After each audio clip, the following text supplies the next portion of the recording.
Gotta go on the computer here. Turn off the volume when it comes on. That's what I do.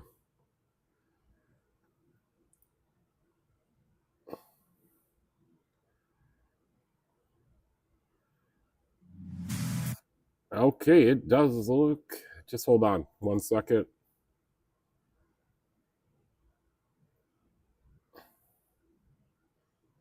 Okay, we are live. I got a different camera I'm using right now. Hey, Leisure, I'm just trying out the webcam on my PC, so I still have the other camera, which is much brighter and much clearer. But I just thought it would be another feature we could add on. So how you doing, Leisure? Let's start off. Gonna have some dads up here tonight. The flies have just been terrible, so I gotta swat a couple flies. Not too busy, but nothing exciting to do any videos on lately.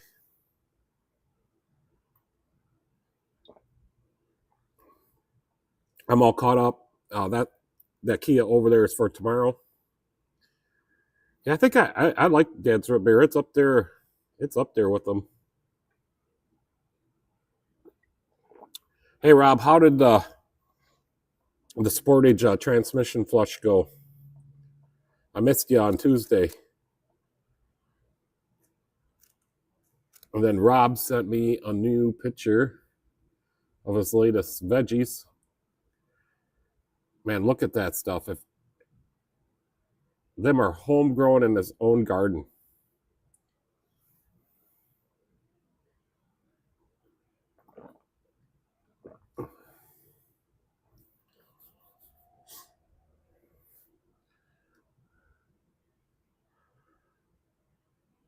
Oh, that was supposed to be coming. Supposed to be this coming weekend. Will be a little bit for the transmission drain and filter change. Yeah, I hope everything's okay, Rob. I know we probably can't talk about it, but I don't know what's going on, but I hope everything is okay.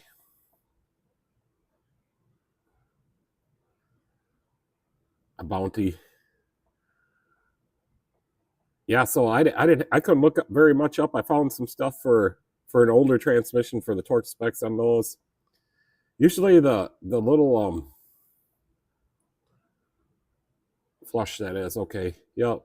Usually the little 6mm bolts are like, what are they, 106 inch-pounds?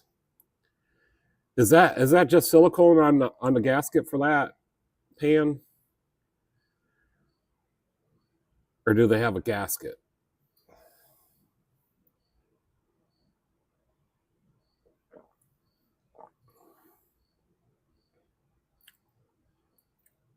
So Michelle told me she doesn't want to come out here on video tonight. I think she's just being lazy. We did order. Oh, it has a gasket. That's good. I like it when they have a gasket. Silicone, you just got to get all perfectly clean. And no fluid can be dripping out. And you know, transmissions, when you take the pan off, it's impossible to stop the fluid from just leaking down the case and running down the gasket surface. So we picked up, we're going to tune up the generator. And I sourced all these parts on Parts Tech with my local supplier. It's got an Onan 5500. So I got a couple spark plugs. I was able to find an air filter. And I was able to cross the Onan filter to this Mobile One, which is like $16.99 my cost. I think that's a little crazy, but it's cheaper than the Onan filter, which was $41. So we're gonna do that probably tomorrow night. It's been a little rainy out, a low to mid 80s, so it's really muggy. Yeah, it rained last night and today a little bit. Yeah, she might be. No, she's not. She just cooked me up. I told her I said, what are we going to eat tonight? Last night she cooked me some lemon pepper chicken bites or whatever. Oh, it was so good. And potatoes, and then we had some canned vegetables, not like yours, Rob. They were out of the can. And it was really, really good. And then tonight, I'm like, well, what are we going to eat tonight? She's like, whatever you want. And I'm like, just go get a frozen pizza. But she went over to the gas station and they had Haggis pizzas. So they're pretty good. And then she cooked that up and I already ate, so I'm good for tonight. Haha, I have a ton coming now. Vegetables, yeah, that's just, they're huge. Well, looks like, I don't know, I'm not very good at it. It looks like some jalapenos, bell peppers, and maybe zucchini or squash, and some little red peppers, cucumbers. I don't know what the red things are in the back. Are they a tomato? Must be a tomato. Leisure said it rained like hell here last night and early this morning. Just don't buy gas at the gas station weed. Just don't buy gas station weed. Oh, just don't buy gas station weed. Banana, bell, squash, romas, Tabasco, and zucchinis. They look awesome. Michelle's seen this picture and she's like, that's the way to live. And I keep telling her to grow some. Start a little garden. I mean, just start off small, right? With some tomatoes or something. I think peppers are not too bad to grow. So yeah, someday we'll start a little garden, get a garden box, put it up so the rabbits can't get to it. Something. She did save some old lawnmower tires that she wants to make into some flower pots, but I forgot to tell her I threw them in the garbage can. Hey Michelle, glad you could make it. We've kind of been talking about you behind your back.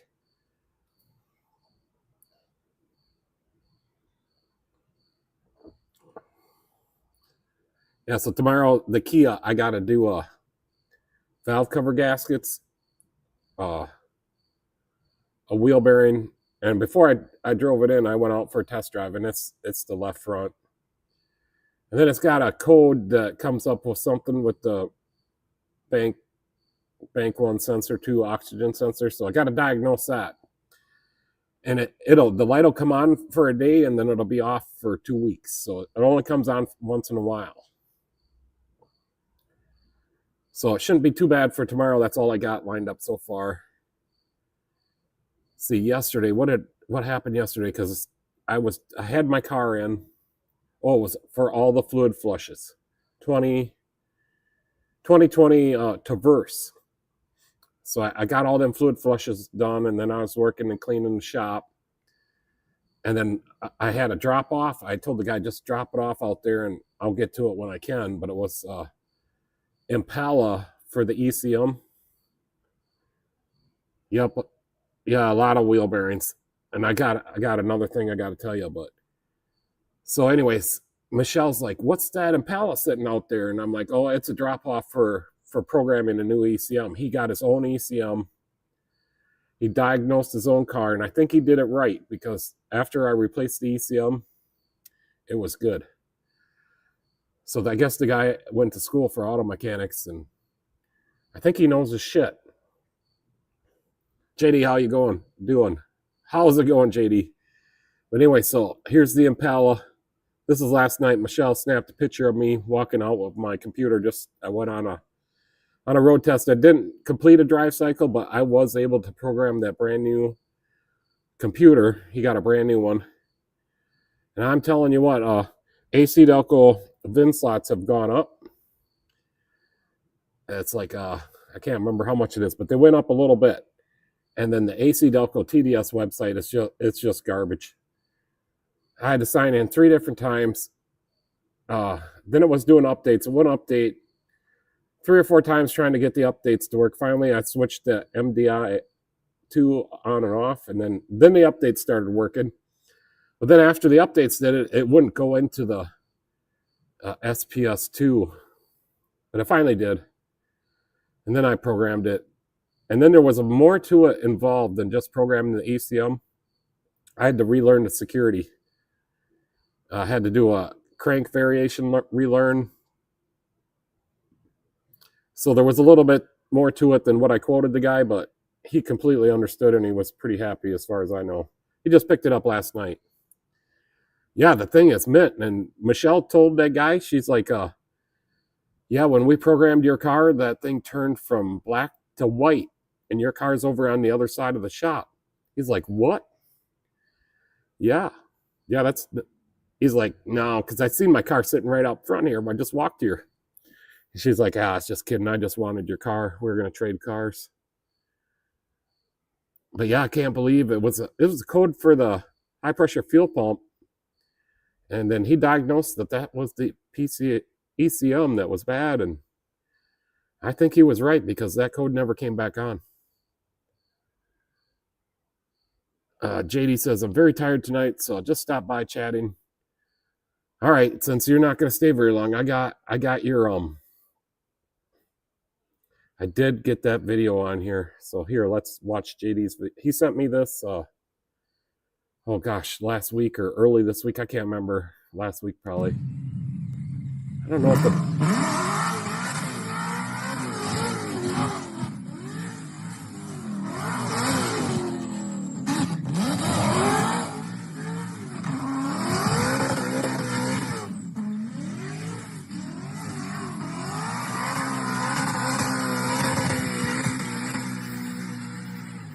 Crazy, man, crazy.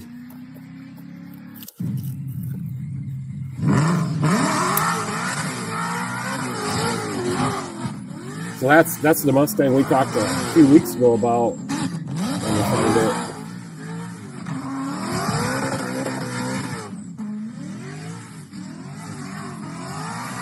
This one.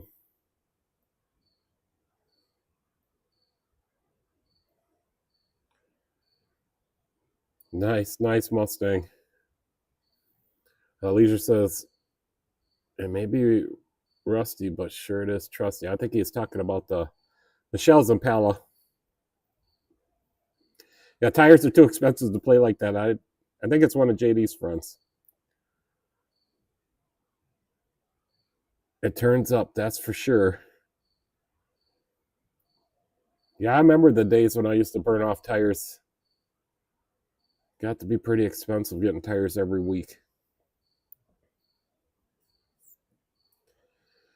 And then, okay, the wheel bearing story. Yeah, wheel bearings are a lot. I finally ordered the wheel bearing puller, hub puller, and can't wait to see how this thing works. That red plate is pretty heavy duty. If it ain't 1/2 inch, it's right underneath 1/2 inch thick. I'm gonna have to grease up the pusher bolt. Yeah, I'll use some Molly graphite grease on that. I'm so excited to, get this, try it. I've seen some videos of people using a tool like this. And I got the one that can slide on and off. There's 2 different versions. One the little locker, the bolt pusher thread deal cannot come out. But I got the one where it slides on and off this plate.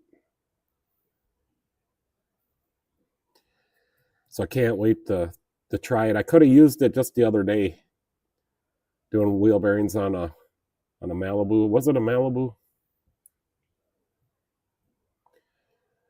Oh, and then I got a new tool truck guy. So the Mac Tools guy stopped in, and I was completely unprepared. I just bought a new Mac 13 millimeter swivel socket, impact swivel socket. Just the day before he got there, I ordered it on eBay, USA one. I guess this is made in, I I think it was, what did it say, Michelle? Taiwan? But they probably all are. JD says just use the bolt through the wheel bearing stud hole. Yeah, but sometimes I do got a long bolt with threads on it that I use, and sometimes that I can't get the wheel stud out, or it don't line up to anything. So this wheel bearing hub puller, you can push on the caliper mounting where the caliper mounts on there, but you probably got to be careful. You don't want to bend the caliper mount. A lot of Mac tools are, Leisure says a lot of Mac tools are made in Taiwan. Yeah, I mean, I do want to get a new torque wrench. Not decided. I do have a gear wrench, torque wrench that's pretty nice, and I have my snap-on. I got some other little ones I got, but I want to get a new bigger one. Probably get it digital. But I know the snap-on ones are pretty good, so maybe I'll just get one of those whenever the snap-on guy stops here. Yeah, you bend that ear and you're in a mess. Absolutely. Yeah, you don't want to bend the ear. I did bend one on one car. Can't remember. Oh, I was pressing the wheel bearing out. It was a press-in bearing. Man, I had a hard time getting that straightened back out. But I eventually got it. Or I guess got to fly.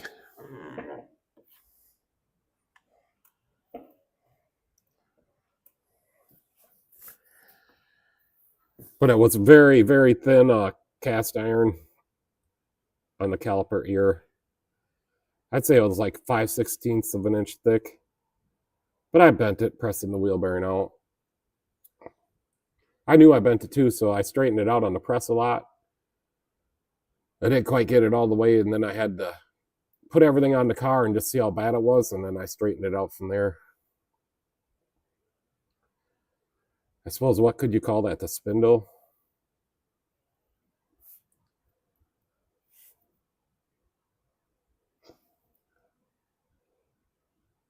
Oh, and then I got some snaps and the tool to put the snaps in. I got to fix the tonneau cover on my pickup. The Velcro is just, it's worn out. It's a 2008. There's no more Velcro. It's not stuck on there anymore. So I just figured I'll try it. Maybe I'll snap it on. It's a roll up, so I'll down snap it as I roll it up.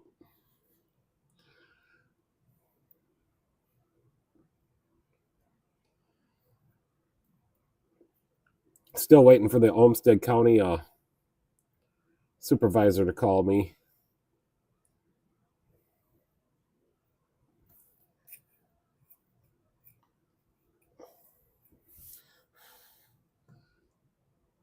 Yeah, so just, I'm still on schedule. I don't like to have cars when I run over schedule, so I just do what I could do, but I'm able to keep up pretty good. I just did a press-in bearing on a co-worker's 2009 Pontiac Vibe. That's old. I haven't seen one of those for a while. I want to get one of the all-wheel drive ones. It was quite stuck, but the press made quick work of it. She got the Koyo J-Tech bearing. Yeah, I'm glad that you gave me the information you did on that bearing. It made me feel a lot better. I put one in that Toyota Tacoma, or not a Tacoma, it's a Tundra. I keep calling it a Tacoma.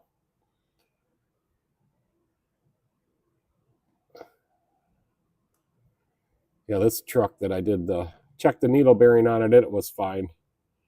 After I did all the research on that truck, I keep getting these needle bearing with the bushing replacement videos coming up.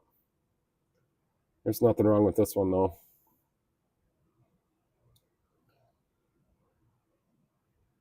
Let's see.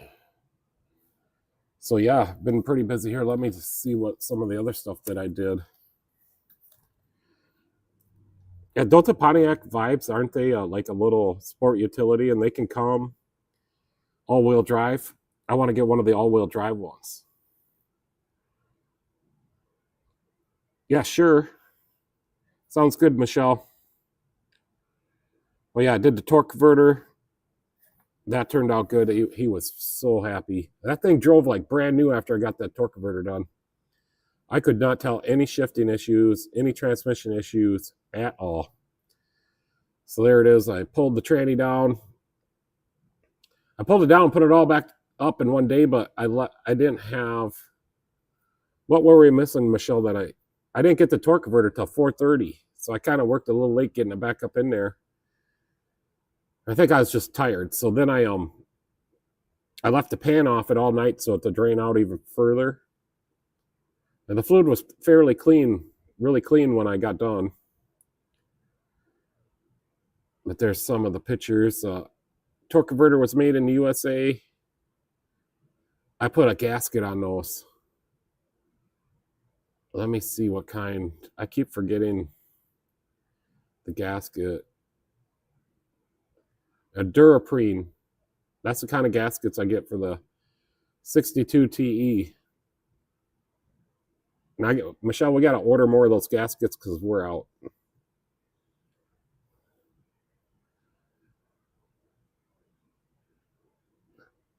Yeah, it's a Toyota Matrix with a Pontiac emblem on the front of it. Or on it. Yeah, I worked on one not too long ago, a couple years ago, and it had a 3400 in it.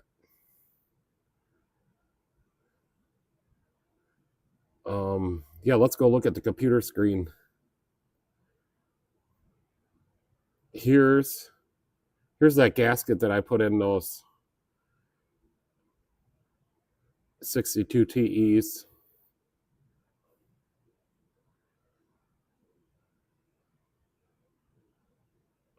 Just if you ever want to do a fluid exchange on it, this gasket is like a lifetime gasket. You just put it in there. Don't put any sealer on it. It'll be good. So that's what I do. I keep them on hand, but I just ran out. So we need to order like 3 more.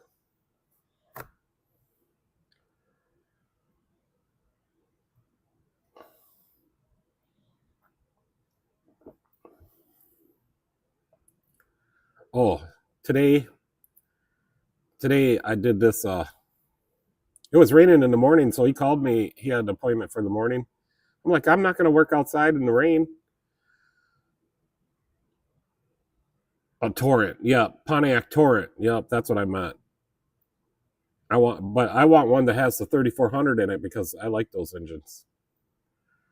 But yeah, he called me. I got to do some. I had to fix some lights and some trailer brake wiring. Yeah, so it was a big rig, big trailer, but I got it all done. We had to order some. I fixed up the back LED tail lights, but on the trailer, but a couple of LEDs were burned out of them, and one was taken on water. So I had Michelle order him some new tail lights for the trailer, but we got him going. He's got to go up north a little bit and help somebody move. Yeah, yeah. So he pulled her straight in, and I'm like, oh boy. So Michelle had to go back, and then I backed it in here. So I drove around the block and then backed it in here beside the motorhome. But yeah, it's a long rig. It's a stealth trailer. He's got to go help somebody move up north.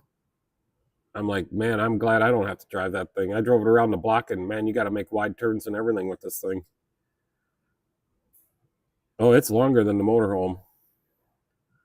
It's probably about the same when we got the car trailer on there.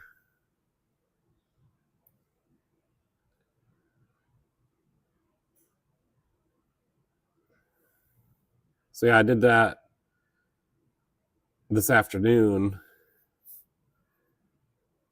So kind of a lighter day. Oh yeah, Benny was supposed to come in today, so I didn't get nobody to fill his spot. He did get the transmission taken out of that 63 Impala, and they were going to adjust the shift. the shift forks and levers, but when they took the cover off, they found needle bearings in the bottom. So the transmission is apart. He can't get it here. So I told him no big deal. We'll work on it another time. Yeah, I think it's got the 6-liter. I can expand in there. I can look it up too. Yeah, it does say Vortec because I did some work on this truck. I fixed some lights on it. It might have had service engine light, or can't remember. I'm gonna look it up. So just hold on. But I did do some work on this truck.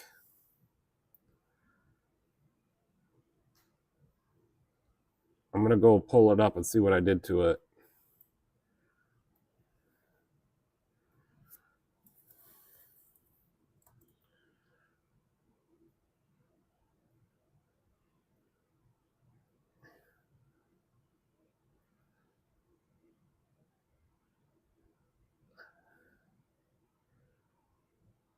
Looks like I did the alternator on it. No, that's a different one. Sorry.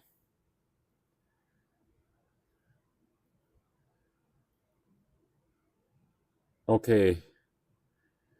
It's a 2013 Silverado 2500 HD, 6.0 liter. It had P0446. I diagnosed it was the vent valve. Replaced it. No, wait, what did I do? Yeah, I replaced the vent valve and cleaned the charcoal canister. That fixed it. It also would not take gas at the pump. That is all fixed. The guy brings everything to me. That was his F-150 that I put the window motor in it, or fixed the window motor on it, the 89. And then he also has a low mileage GMC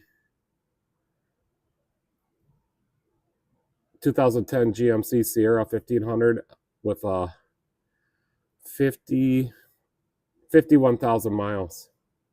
Did the alternator on that.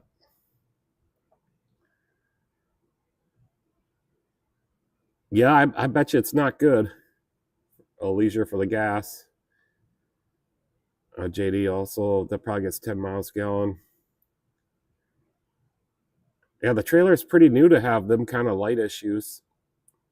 One of the brake wires for the wheel, electric brake magnet wires, was run tight and rubbed against the frame, and it chopped it in half. So I had to fix that. That's what was wrong with the trailer brake wiring.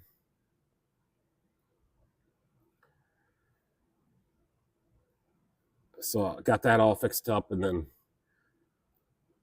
I started working on the Liberty engine, changing the intake valves. And I only got one changed out. I need to find something different for my valve spring compressor because it can't reach the middle intake valve. So I think I'm going to rig something up on my drill press tomorrow. Use the drill press to crank down the valve spring. I think that'll work pretty good. Always had issues with vent valves. Yeah, there are big time issues out here. We're kind of more in a rural area, so I got a lot of customers on gravel roads. It's always something. Haha, my motorhome is a Ford Leisure.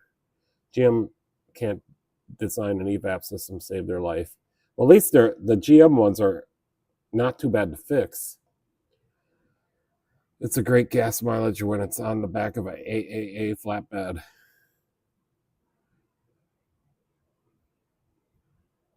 As far as that 2500, I never owned a Chevy besides my Impala. The Chevy rides on the back of the flatbed. Well, hopefully he don't break down. That makes me look bad if he breaks down. He's one of my customers. What else? Yeah, I pulled out the book. So the guy was super happy that I made its black transmission fluid look like brand new transmission fluid in the 2020 Traverse. Benny's here. Yeah, I'll be taking the transmission, have repaired on Friday. Front drive shaft needs to be lengthened and the rear drive shaft needs to be shortened. Carrier bearings also need replacing. Real mess. Front drive shaft and rear drive shaft on a 63 Impala? I'm not understanding.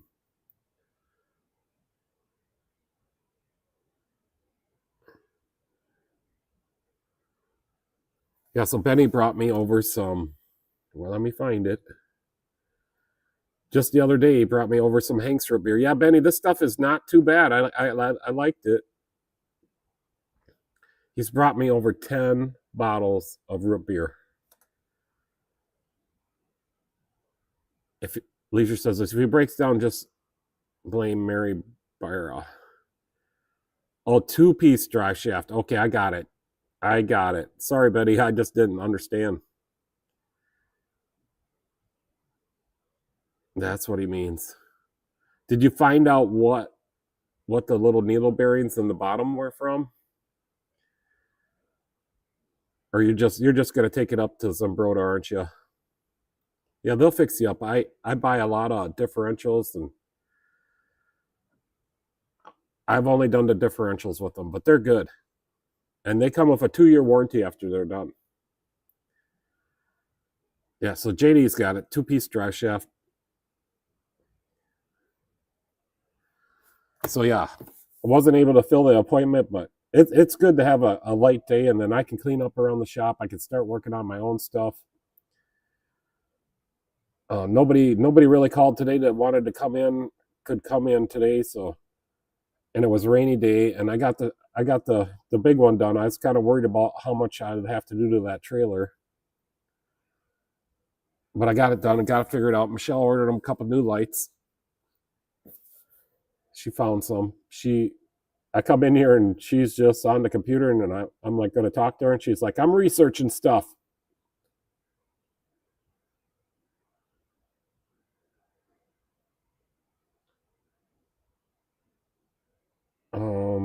Oh, Michelle sent me a picture of Daisy. There's the Liberty back behind the motorhome. We pushed it back there with the Polaris Ranger. It was hot out that day too. And then Michelle snapped a picture of the Daisy dog. Yeah, we're gonna give the Onan generator a tune up. Probably tomorrow. And then here's the motorhome batteries I put in there. I put some 8D batteries in there. Those ones.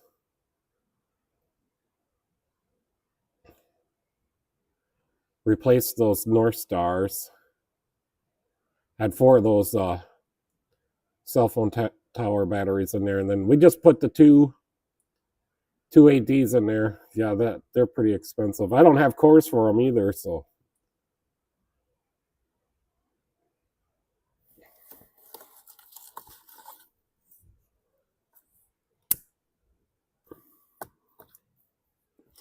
JD says, I have had Tacoma for parasitic draw today, drawing almost 3 amps. Got to find out what's causing it. Mexican, hey, what's going on? Yeah, my 63 Impala did not come in today because the transmission problem is a little bit deeper than just being a shift fork alignment.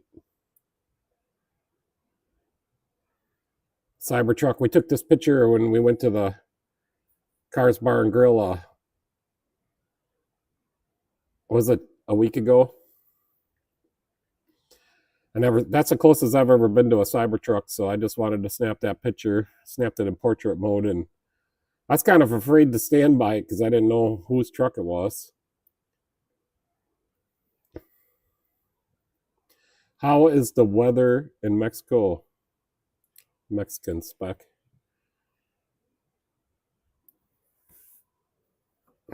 How's the car market? About the There, I'll put my camera back on. Oh, the Veil, that's now my car. It's sitting right behind me. See the hood, it's all bashed up. Chevy Avail. I'm a proud owner of a Chevy Avail, 2010. Let me put up that picture of the Chevy Avail. But it's a car I worked on, and then the gal got in an accident.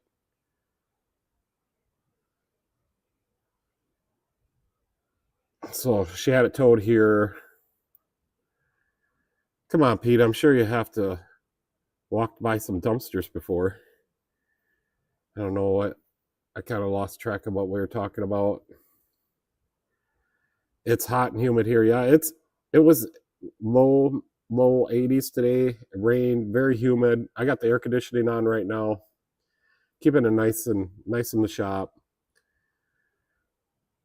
I have not got a solid deal yet on a car, but lots of inquiries. I just don't know. Maybe like you should put your price on there without any delivery or any logistics. Just put like the price of the car on your little shorts, and then say shipping and all that is extra, just to get people interested in it. Oh, the Cybertruck. Yeah, I don't know anything about them other than they look weird. It's 74 outside right now. The dew point is 70. It's not too bad right now.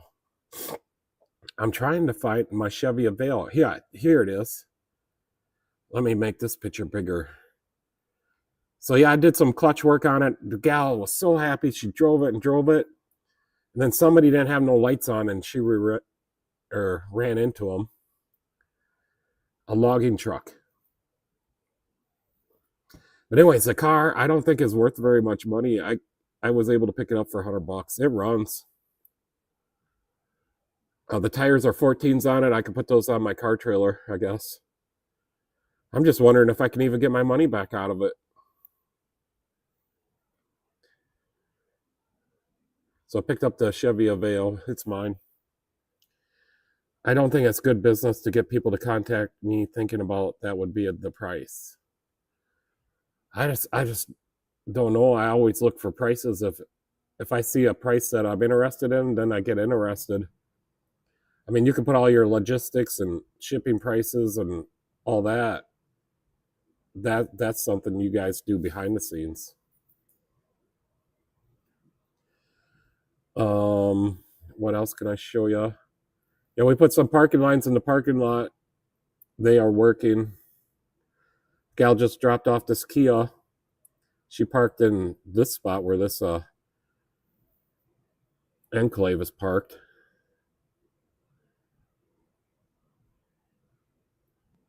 Here's one for you, Mexican. JD was working on a Jeep Grand Cherokee, like a 2008, with a diesel in it. Mercedes diesel. Is there any frame damage on the Veil, or can you get junkyard parts to fix it? It looks like all high. Yeah, it's just the top radiator support. So it's just the top radiator support that's it's sliced right in half. But yeah, I could do it, but I'm figuring it's going to cost like $500 or more to get all the parts and fix it. I mean, not counting labor. I'm thinking of just cutting off the hood, the fender, and whatever's bad on it. Pull the radiator back a little bit. It's holding antifreeze, so the air conditioning does not work. And I'll mount some lights on there, and we can just use it as a bomber car or something. Yes, Pete, but the logistics is a few thousand, plus shipping to Florida is another few thousand. That would be the sticker shock. Yeah, but you got to get people interested in them somehow. I'm interested in a lot of them, but I don't know what the starting price is. The front frame is damaged pretty good. I told Pete we could probably pull it with the winch. Yeah, and I could pull it out. I could fix it. I know I could get junkyard parts and weld it in. I fixed crash cars for a few years. It's just I don't want to spend the money on a little Ecotec 5-speed. That car has to be much more than $600 for somebody. That's about what it. If it was in good running shape, it's under $1,000 for sure. Billet, are you certified? I'm certified to do some things. What do you need to be certified for? What do you need me to be certified for? You mean the radiator support is bent? Yeah, it's bent and actually cut. We can go look. Let's go look at it. My Chevy Avail. I'm gonna flip the camera. I got you guys up on the screen. Yep, it's got a bad airbag. There's the headlight over there.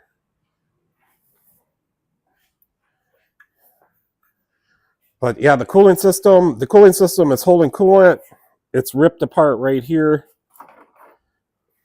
Probably gonna need a bumper cover, that radiator support. This fender is crinkled. Air cleaner box. For some reason, this is just laying in there. Somebody unbolted. It was never even bolted on. It's got a time belt. Belt looks good. The little dipstick is broken off. I mean, it's gonna nickel and dime me. I'm just thinking of what can I put this engine in. That's all I'm thinking. It runs and drives. Michelle drove it in here. I started working on. Here's the problem. I can't get that valve spring down. I got this one changed out. This one I'm gonna make something to put on the drill press. And I don't know, JD, do you know how to get the pin out of the cam? I need to get this pin changed.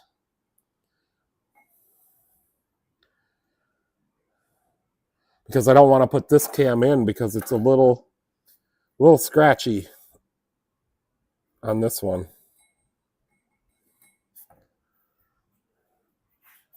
So I started working on the Liberty engine.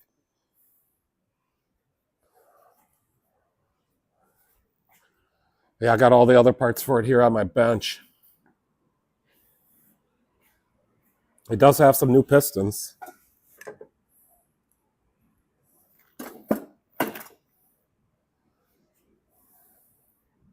Just got to remember how it all goes back together.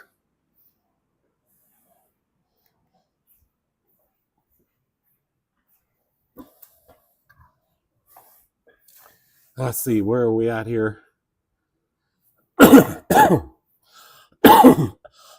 Excuse me, sorry.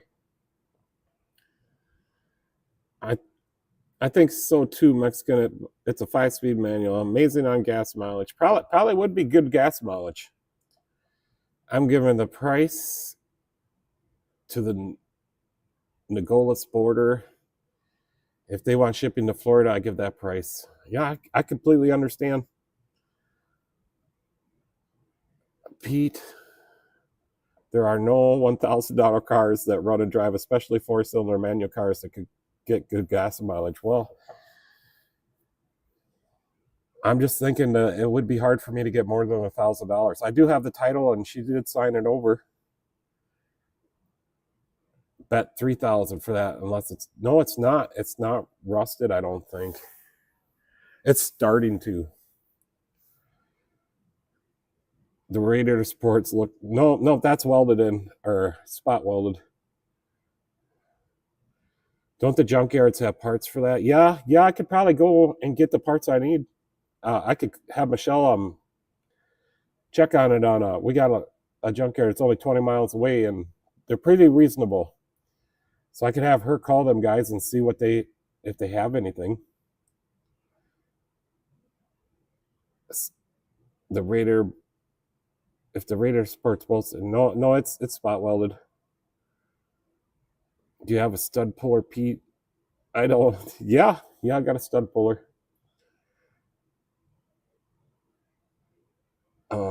I don't think we do, but have a winch on the Ranger. The price of the car here depends on where they live. Yeah, I understand that. Well, I don't understand that, but I can understand that. I'll go pick up the parts. Michelle said she's gonna go. She likes that little car. If you can make the Avail look decent and dependable, $3,000 is a good price. I don't know about the airbag though. Yeah, I could do airbags. Find a veil that was rear-ended and make it 1 out of 2. Try a stud puller on the cam pin. Okay, yeah, I got a couple different kinds of stud pullers. It only sticks out of there like 3/32 of an inch. That still isn't difficult. I saw a bolt on the end of the radiator support. Well, let's go. Let's just go look at it again.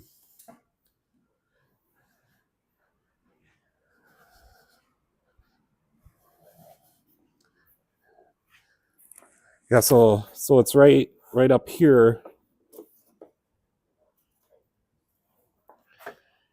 Yep, there's a spot weld right there. It's part of the front unibody. Comes up to here. Oh, here we can see it more. Yeah, spot welded here. I mean, that's not bad. I could drill them spot welds. I got a spot weld driller. Needs a headlight. Definitely needs an air cleaner box cover.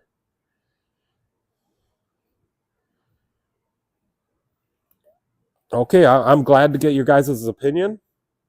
The tires are not too bad. It's starting to get just a little rust. I have not lifted it up. Right now, that can be sanded off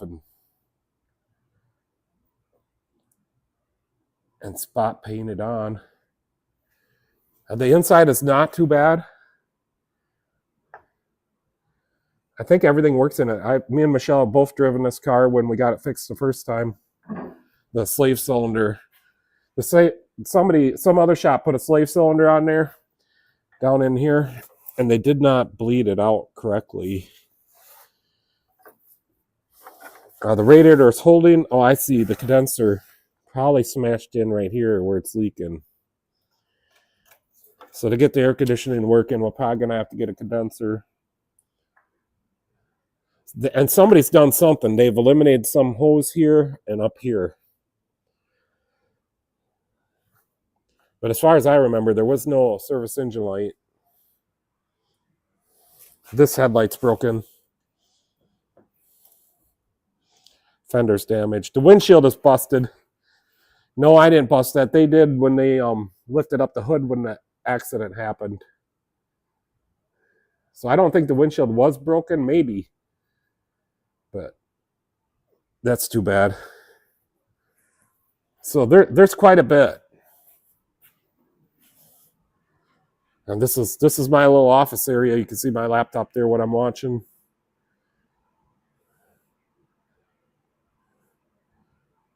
Here we got all my quad 4 high output. How do you like that? All my certificates. Somebody asked if I was certified. Well, I got a whole bunch of certificates up there.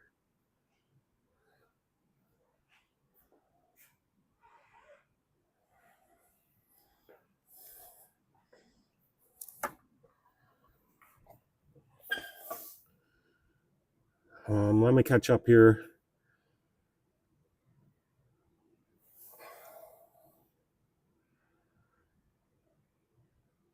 If I can make the late... Okay, yeah, that's where I left off. Finding a veil that was rear-ended makes 1 out of 2. Yeah. It's a 2010. They're probably just all in the junkyard. That still isn't that difficult. I saw both on that. If people are on the East Coast, they get Florida delivery. If they're more on the West Coast, they get no gals. I'm working with a Tennessee dealer where he will title the vehicle and issue 60-day temp tags when the title comes in. Bill, are you a professional mechanic or just a hobbyist? I have my own shop. I've been running my own shop professionally, commercially, since 2021. I've been working on cars for more than 35 years. What is your stance on ASE? Yeah, you're going to need some.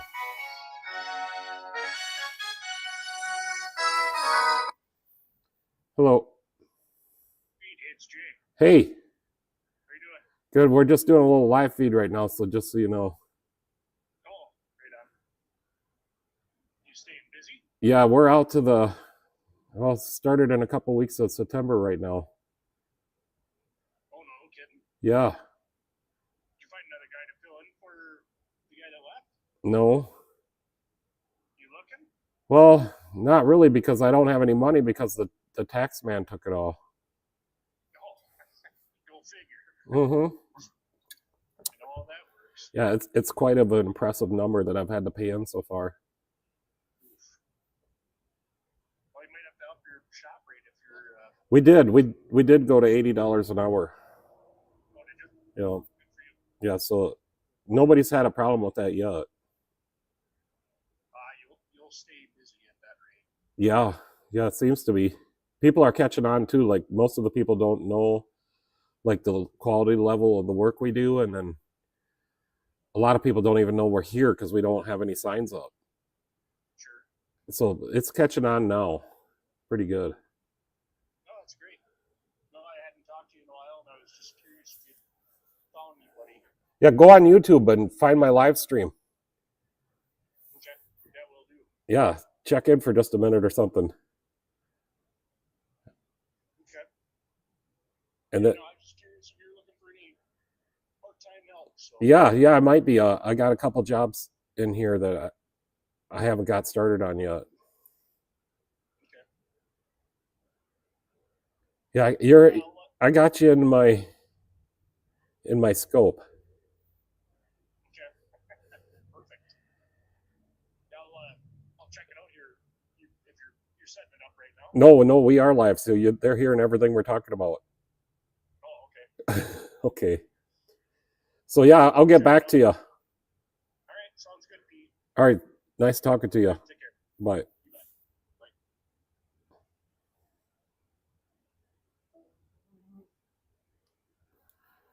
A buddy of mine, just checking in.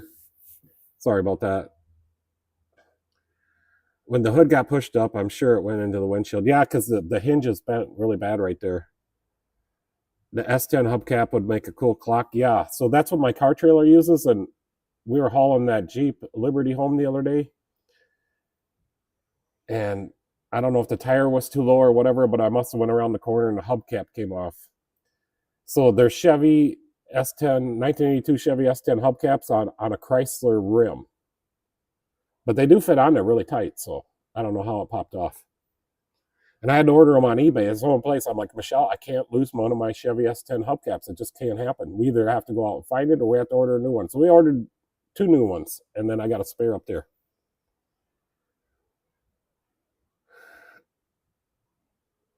No kidding. That's about 4 times what I pay the guy here. Everything is cheaper in Mexico. Mexico. Yes, it is, Michelle. We charge almost half of what other mechanics charge normally in the US. It averages around 150 per hour.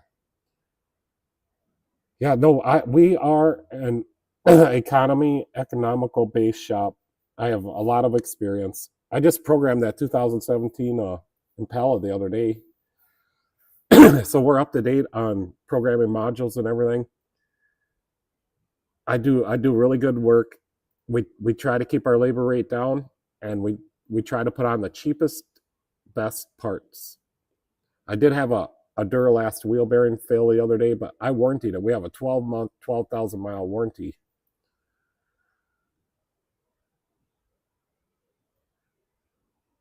I know that's shocking to me. Mexican says, no, we just try to do the best for our customers, and we're not out to make or to we're out to make some money, but not that kind of money. We're doing okay. I just got to get caught up. I am caught up on my taxes. It just this year was different because she underestimated how much money we made last year, so I had to pay that in on April 15th, which was a lot. It was a lot. It was a big one. What current ASE certifications do you have right now? Well, my current one is the air conditioning, and then I'm fully certified for all GM vehicles. I go to all the classes for those. Matthew Miller, how's it going? It's going pretty good. Not too bad. Got a couple flies in here.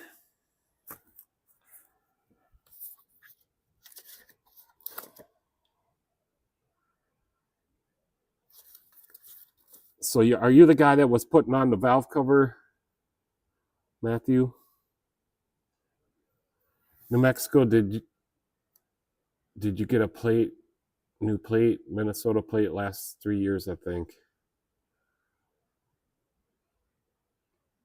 Sometimes depending on states and their laws.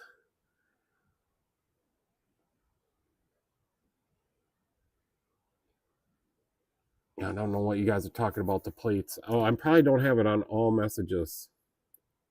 There, I gotta put it on all messages too. That's just so weird. The plate is still on tech avail. Does she need to turn that in, or does it stay with the car? Yeah. So how did your oil consumption and your valve cover leak turn out, Matthew? New Mexico, MN is Minnesota. Yeah. I think our plates are good for 5 years, and then we got to get new ones.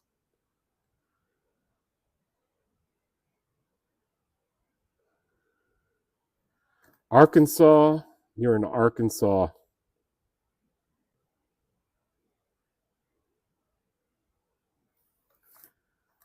No, they'll stay with the car. I got all the parts in already. Have them already. I got all the parts in already. Have them changed Saturday morning. Until it needs renewal next year. Oh, okay. Yeah, you kind of guys got. It's got Minnesota plates on the Aveo.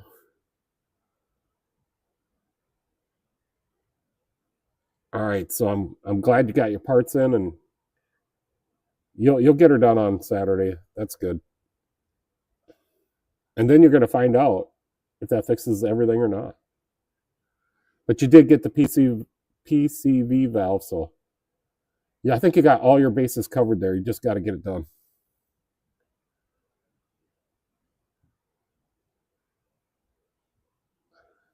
Yeah, I got a new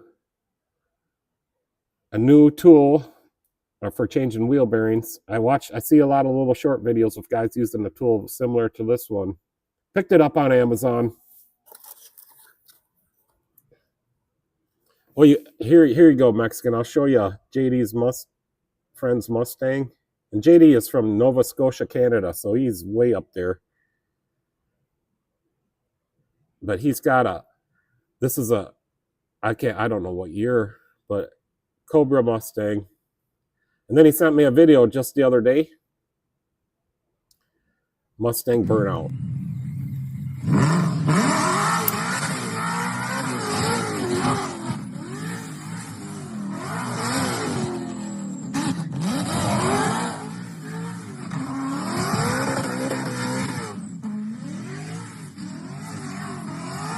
Crazy, man. That guy could drive.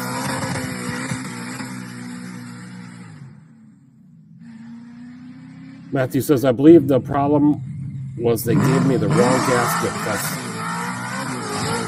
That's on there now. Okay, that makes sense, Matthew.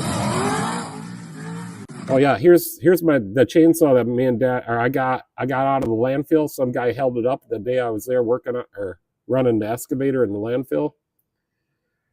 And so I went and got it, and then me and Dad took it all apart and got her running. They do not like that stuff in Canada. Oh yeah, JD, so I cannot. Let me get the internet ready here.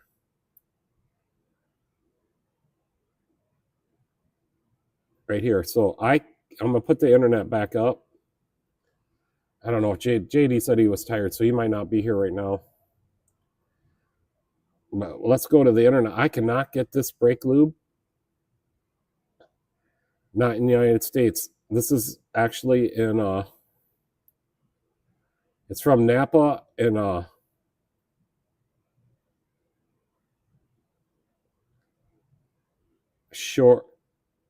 Sherbrooke, Canada. My Napa dealer cannot get this, so I'm a little frustrated. So JD said this is what they use for brake lubricant up there, and I wanted to get some.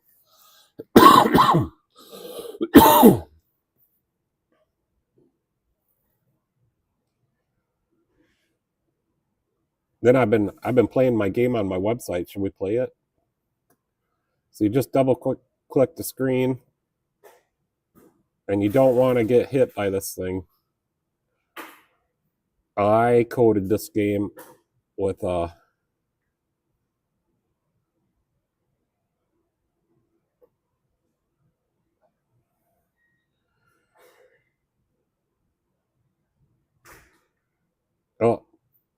so here it is. We got that's me with the high score, level 6. I think there's 14 levels, but I coded it with what is this called? JavaScript. And then I put all the source code, so anybody could copy the source code. It's free for you to use and edit. But here's all the code I made to make this game. The scorekeeper uses on my website. There's a database, and you don't have to sign in or nothing to record your score. So that's kind of cool. And I got security on the database, so I can't be hacked. So you just double click the screen, and then the boa snake, don't let the boa snake eat you, or don't let him go outside the box. Each level gets faster. I think it took me about a year to develop and get this all going. Does not work for smartphones. It does not work for Sierra, the Microsoft browser. Works the best on Chrome. Oh boy. Oh boy. Oh, I almost made it. There was 1 second left. But this is what I used to do in my spare time, is code.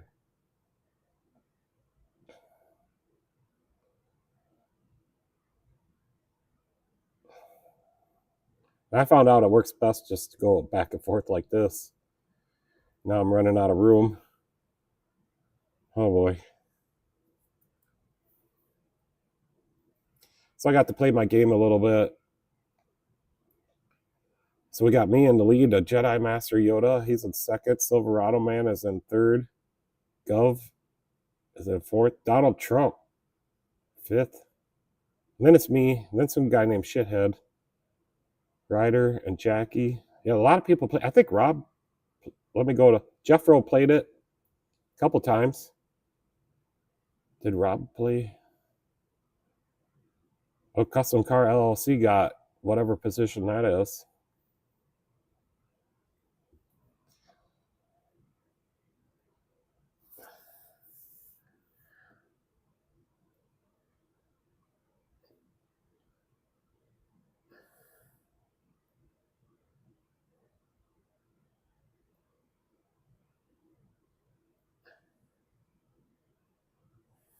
Administration got 0. Well, that was probably me. We'll go back somewhere so I can catch up on these comments.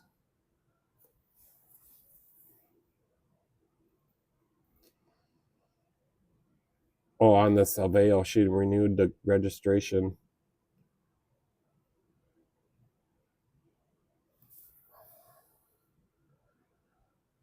You can hear the supercharger whine. Yeah, weird. I got the new PCV valve. I went ahead and got a new set of coil packs, plugs. Then check engine light came on now for the fuel rail pressure sensor, high input. So I got another sensor. Well, maybe you bumped it and partially unplugged it or something.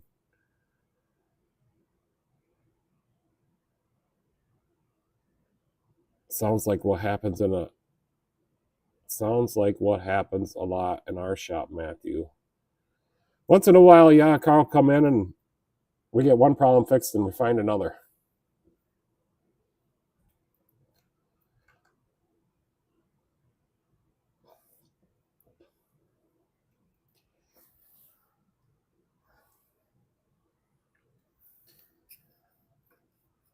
All right, I'm going back. Put myself back on here after I kill this fly. Oh, he flew away. All right, I'm going back.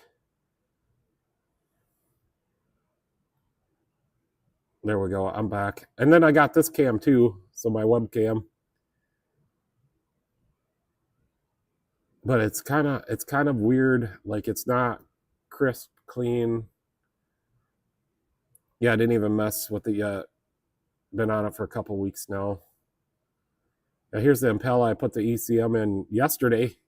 So Michelle's like, what's that Impala sitting out there? I just got all my work done for the day. I'm sitting here just relaxing. Michelle's like, what's that Impala sitting out there? And I'm like, it's just for an ECM programming. And the guy's got the parts. And the ECM's right in the open. It took me like a minute to swap it out. It took me a couple hours to program it. TDS, AC Delco TDS is just, they need to do something. But anyways, today we're having Dad's root beer for the live stream.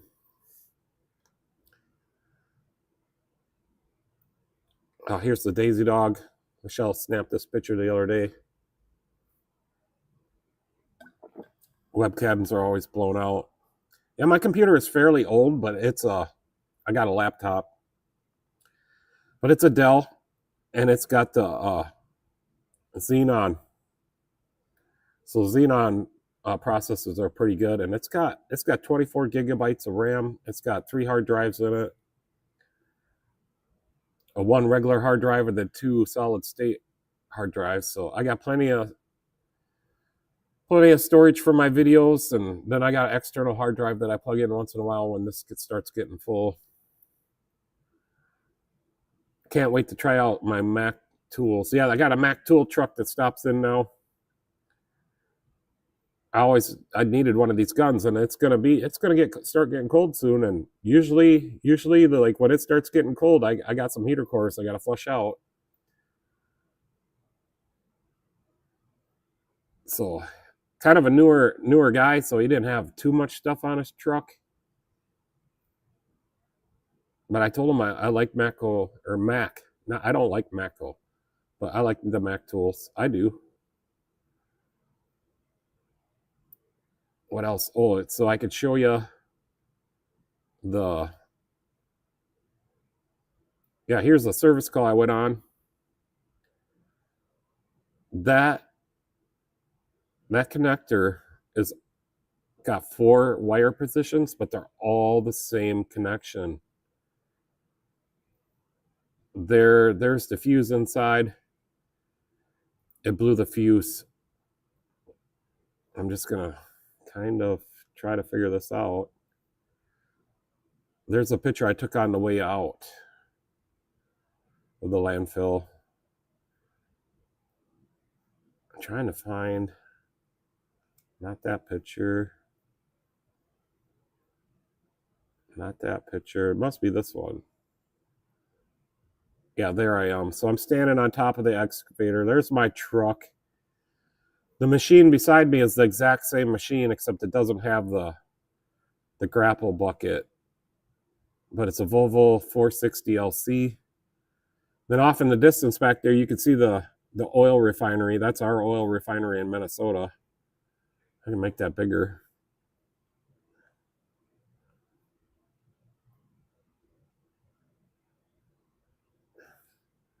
But yeah, that's the service call I had to do the other day.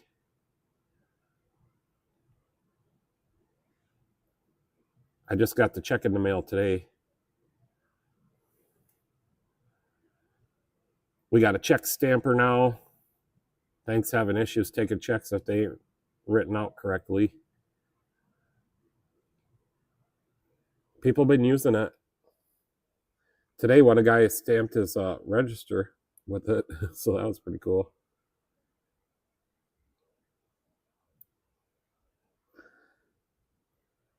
The fish house I put the hydraulic cylinder on it. Michelle wore her brake pads all the way out. No, there's still a little bit left, but did the original brake pads with 80,000 miles.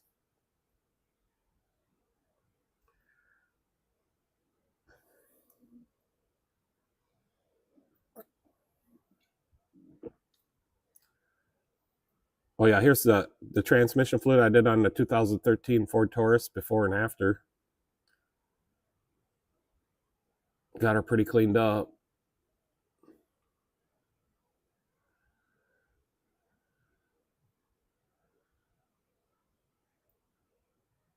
A couple weeks ago, we had 2 Ford Edges come in. They both needed brake boosters, and the customer brought their own parts, both of them. So really weird coincidence that happened a couple weeks ago.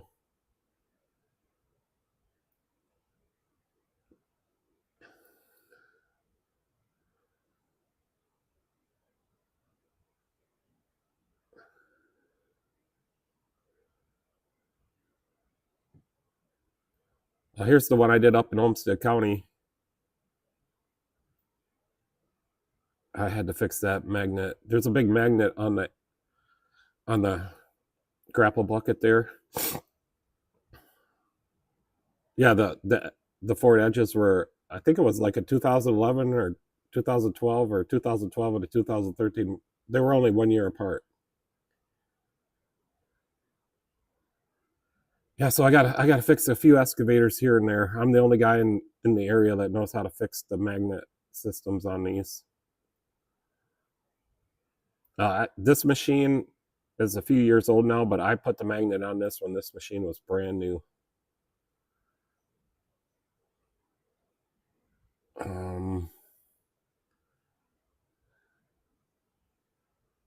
Yeah, the hoist cable is on the K tool, the K-tool. Seems to be working good, and they weren't K-tool warranted that cable, so shout out to them guys. I did a video on it, a long video.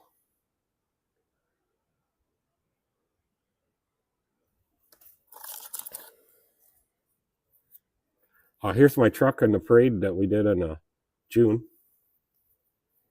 Me and Michelle made them signs, and we called all our part suppliers up and asked them if they wanted to donate candy and water. I handed out almost 200 bottles of water in the parade.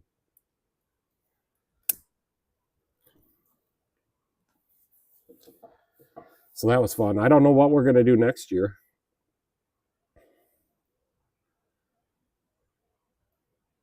There's my Busch Light collection.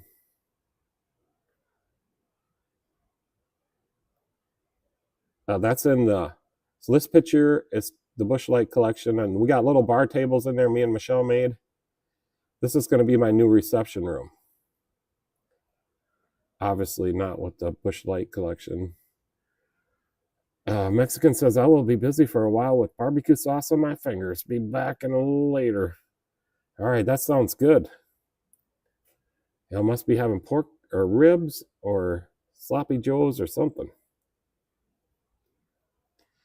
You have the picture of you sitting back in the pickup of me driving in the parade? I don't, that's not on here. Here's Michelle made me this zip tie holder. We still got to get some more made.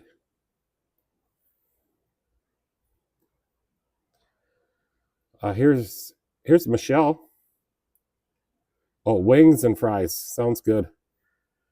Here, this is a 48 Chevy pickup I worked on. Kind of, yeah, I might call them a Mexican. I might call them a restored or whatever, but ground ups or whatever. But yeah, they are customized. Most of the body and stuff is all like factory, and then he puts 383s in them. See, this one's got power brakes. It's a manual transmission on this one, so it's probably the original transmission.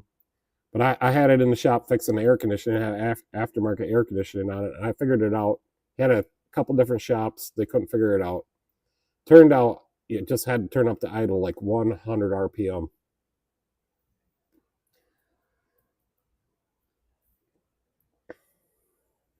And then the same guy also built this 66 Nova. He does everything himself. The paint, everything.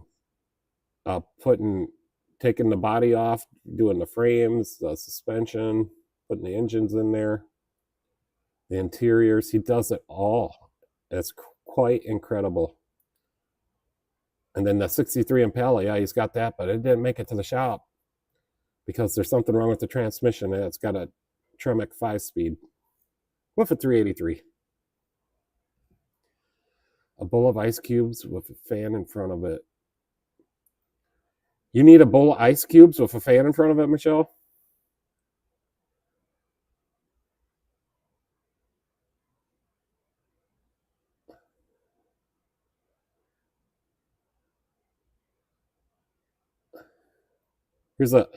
Hey Mexican, here's a 68 Chevy that I worked on in my shop. I put a oil pan gasket in it, and I fixed the turn signal cam in the steering column. It's got I think it's a 4-speed in this one. It's got a 283 large journal because when I had the pan off, he wanted to know what size engine this was. So we figured that out for the guy.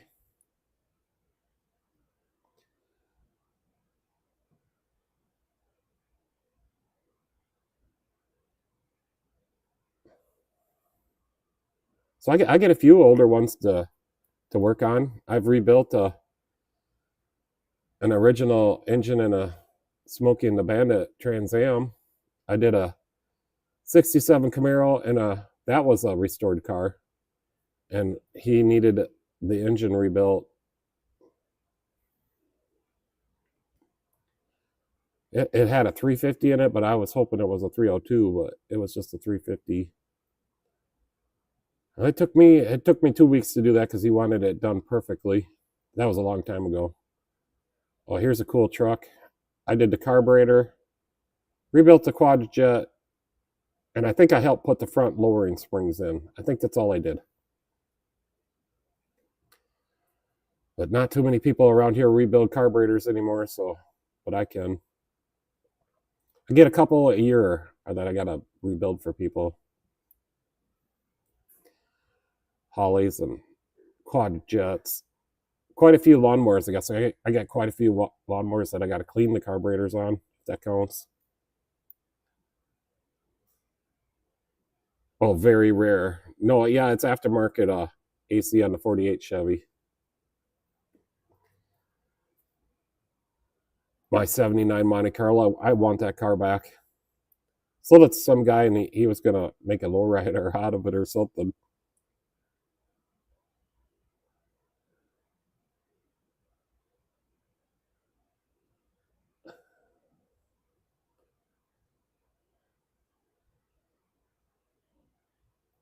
Low mileage Chevys. Yeah, I guess the wheels on this truck are for sale if somebody wants to buy them. 2016 Chevy with a 24,000 miles on it, Michelle. We do all the work on it.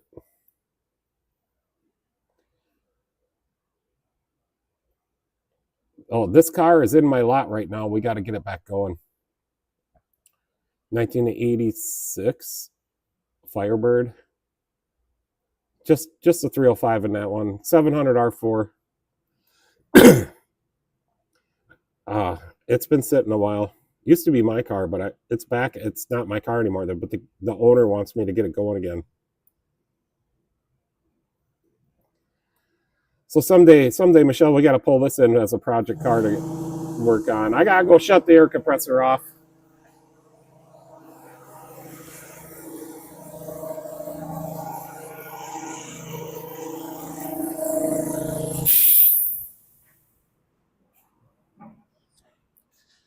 It's got a slow leak.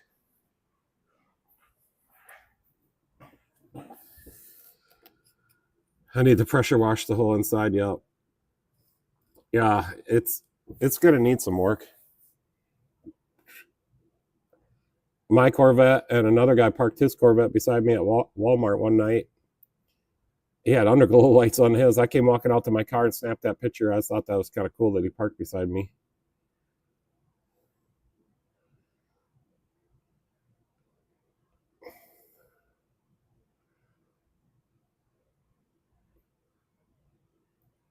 Here's my shop on the outside. This must have been right after the parade. Somebody brought their little lawnmower for me to fix. Oh, that's a trailer I had to fix the lights on for a guy. That little utility trailer. Kind of a cool picture of the shop.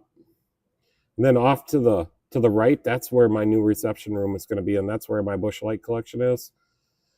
So I'm going to put a security coded lock on the red door.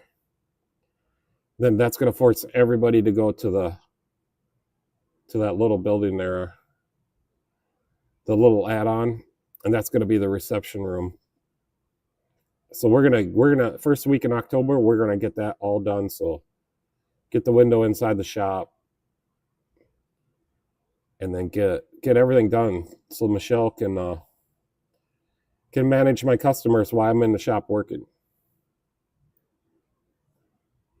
Here's where I started out in my garage. Grand Am's up there, Corvette's there. I got some cabinets. This is when I was just getting started. That's Michelle's, and she's gonna sell packaged snacks, candy, and granola bars, and pop coffee. Maybe we should get some popcorn, Michelle. We'll get a soft serve ice cream machine. Here's a guy's shop that I worked in. I'm putting a magnet genset on this excavator. I'm standing on top of the excavator in this huge ass shop. So that's kind of cool. There's the excavator. I was putting a magnet system on there. That's a big 30. That might be a 40 horsepower motor. So a DC motor you can turn into a generator. It always that's a crappy picture, but whatever. So any DC motor that's like that's got bolt-in fields also can be turned into a generator, a DC generator. Put up a beware of Katrina sign. Yeah, we should do that, Leisure. That sounds good to me. Here's my little solar bike I made. I don't have it anymore.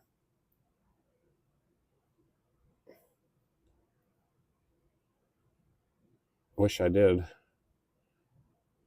But I got pulled over and the cop said I couldn't drive it. The laws have changed now.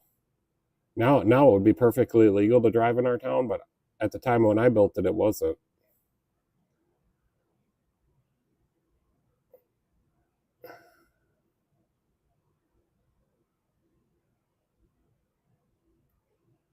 I used to build these starting units from scratch.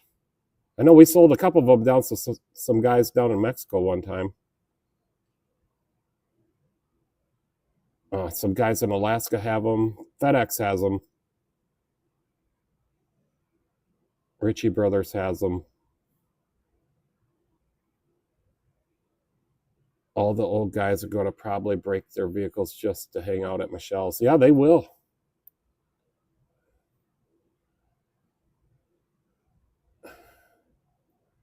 Well, here's my.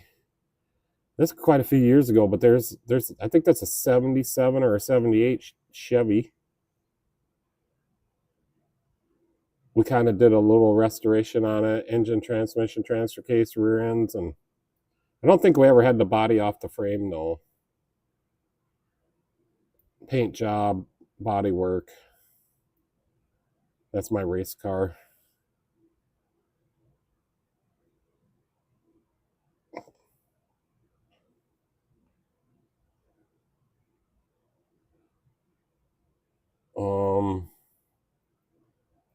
Here's Michelle in the modified. We do have to get this car going. Oh, I got some more news. We're gonna be busy. I have to hire leisure for security. Absolutely, we need security people.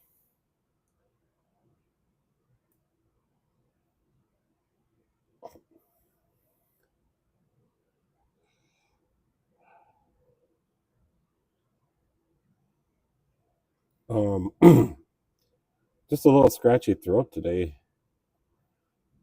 So leisure. I I called the factory motor parts and we did the necessary steps to fill out the account. We haven't got contacted back, but they do deliver. They are on parts tech, so we're gonna be adding the factory motor parts to our suppliers soon.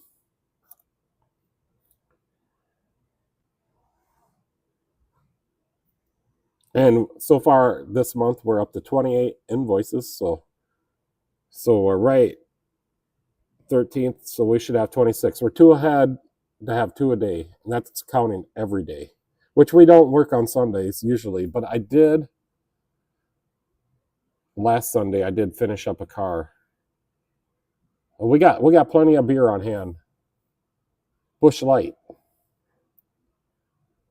So last Sunday I did finish up this enclave, whatever you want to call it. But she was leaking out there where the drive shaft goes on, where that bolt's just pushed through there. But it was leaking fluid out of there, and it should not have any oil in this tube. The seal is behind the tube right there, the pinion seal. But I took the picture after I already started on it, so I got the new seal in there. I cleaned up the tube. I'm just letting it drain all the oil out of it. Not supposed to have oil in there. Factory motor parts have a lot of AC Delco motorcraft parts. That's good because that's what I like to use. We could use some more when we go and on the parts tech. We just see who's got the best parts at the cheapest price, and we got the dealers too. So a lot of times the dealers are the cheapest on the OE parts. The motorhome batteries, yeah, we just did that. Last night, though, we drained them all the way down to 10.5 volts.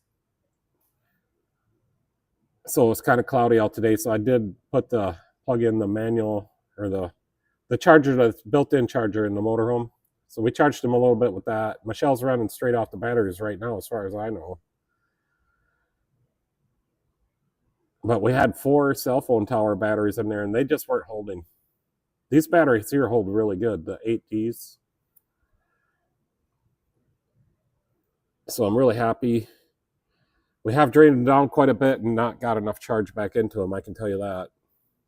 You plugged it back in. Well, when I get out there, I'm unplugging it. Yeah, the shop electricity bill went up like $70 last month.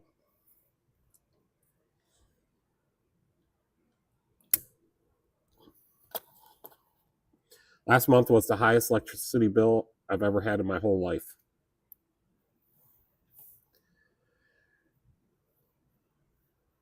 It says 13.4 right now on my thingy next to the weather station. I can show you what she's talking about. Let me just find it.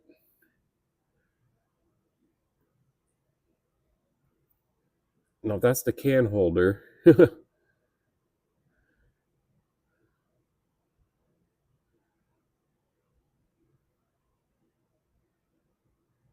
Oh, maybe I can't find it. That's my charge controller. Where's the picture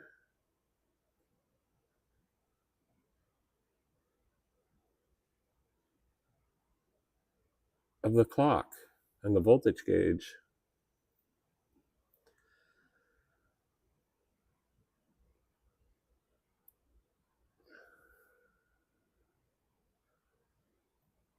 That's the charge controller screen.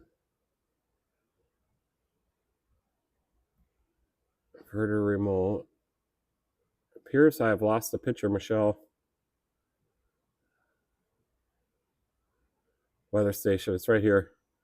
So she's reading that voltage on that little voltage gauge right there.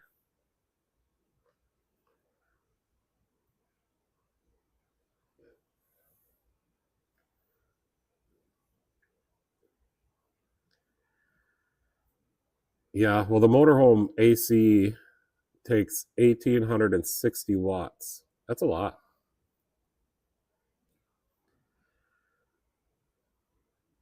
I'm going to move this picture back down where it should be.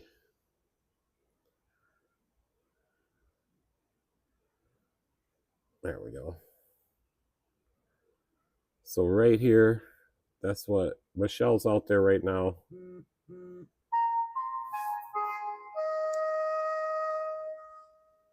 Yeah, I got it, Michelle. Just for that, I'm putting this picture up. There's Michelle driving. I snapped a picture of her when she was driving.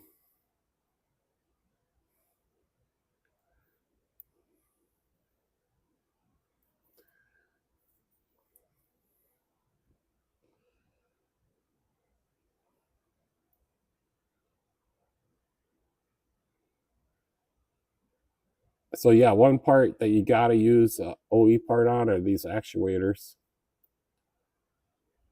Do not use the aftermarket one. She'll start clicking or not stop working in less than a week. Here's what Leisure needs. He needs a bush light. We got plenty of bush light.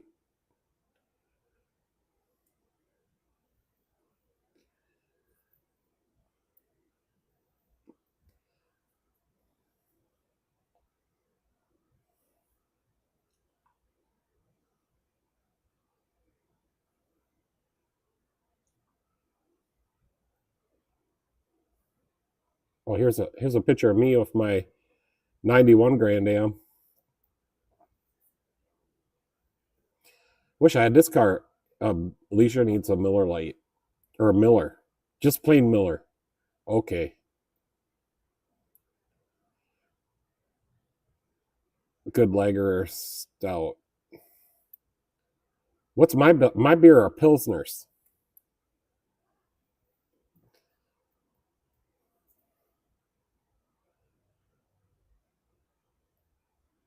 There you go.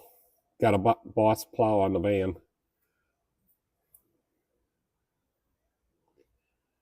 That's my van.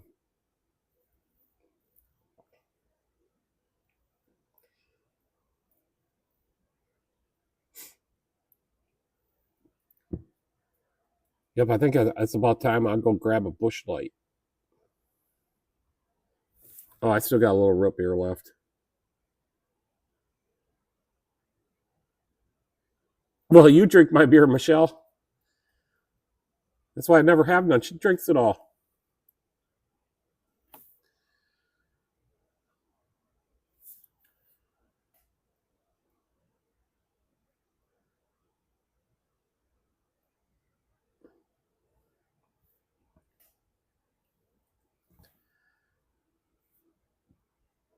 I have another picture of the van somewhere.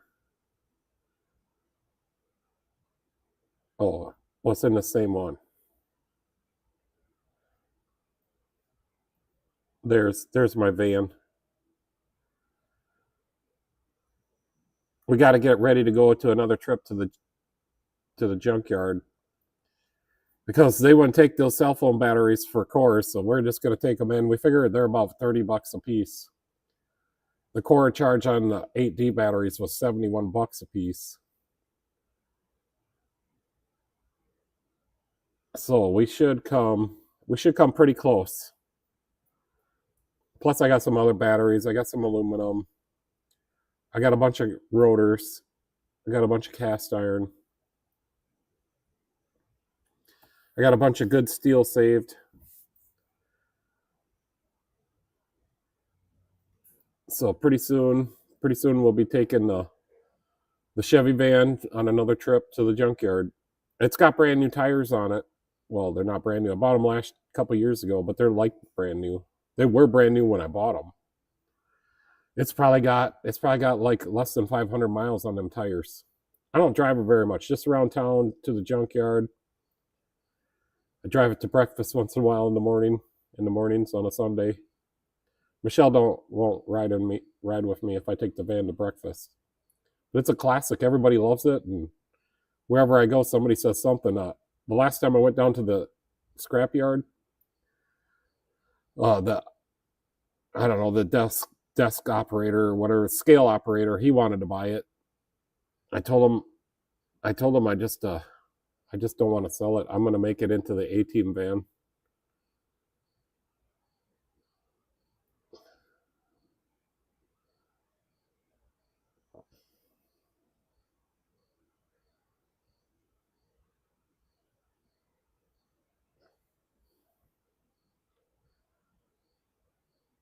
I can't find my A-Team van picture. I got too many pictures on here. Right here. I'm gonna make my van into that van there. And then we'll pull the race car on the open trailer. We're gonna do the race car all up in orange, and its number is 01.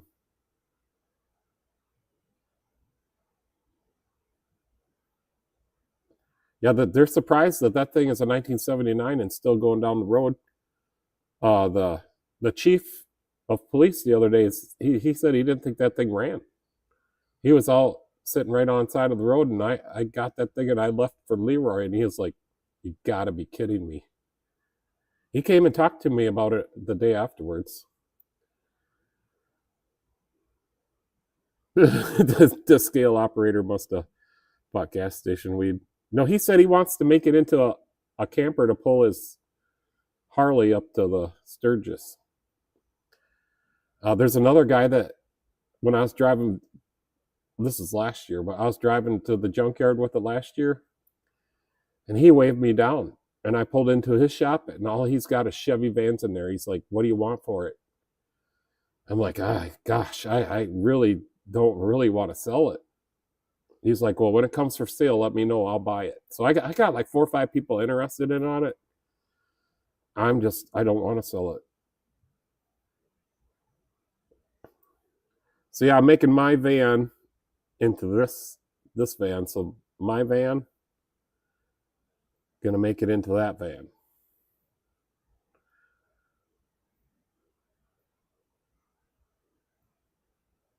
Or we can just plow snow with it. Yeah, people actually do want to buy it. It's got a little rust on it, but it runs great. It's never had the carburetor rebuilt. It's got a quadjet. It needs valve cover gaskets and the carburetor rebuilt. That's all it needs. It goes down the road like a Cadillac. The last thing you want, customers, is hanging around in that shop. Lots of talk can get done very low. Yeah, so that's what's happening. That's why we decided. It's kind of a mess in there right now, but I could show you guys. So let me put the cam back on. We'll just walk over there. So right now, that's the door into Michelle's, but we're gonna put a window right underneath the TV here, rectangular window. And then we're gonna put it is kind of a mess in here. So then the window's gonna be right there, and we're gonna put a counter here and a bar across here. See where the floor changes?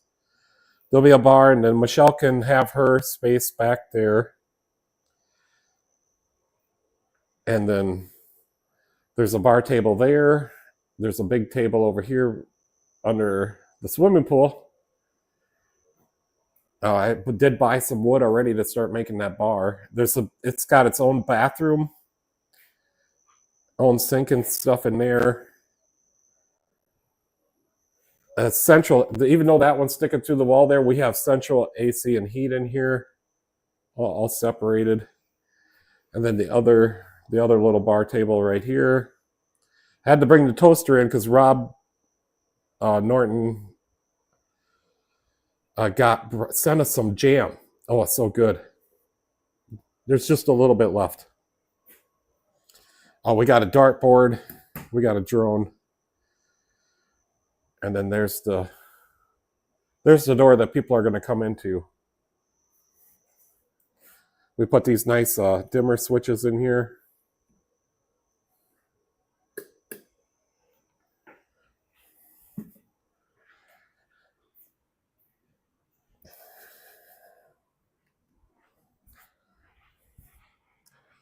So that's the plan, and we're going to get started on that the first week in October because I have all of October off. So the first week we're going to get the reception area done, and then after that's done, we're headed to Florida. That's why we're going to have Michelle separate. That's why shop's uncomfortable chairs in the waiting room. Yeah, we might have to get some better. There's nice chairs in there, but they're not very comfortable. You don't think they will go bother Pete? No, that's Michelle's job. Even right now, when she comes out and helps me, is to keep the customers at bay.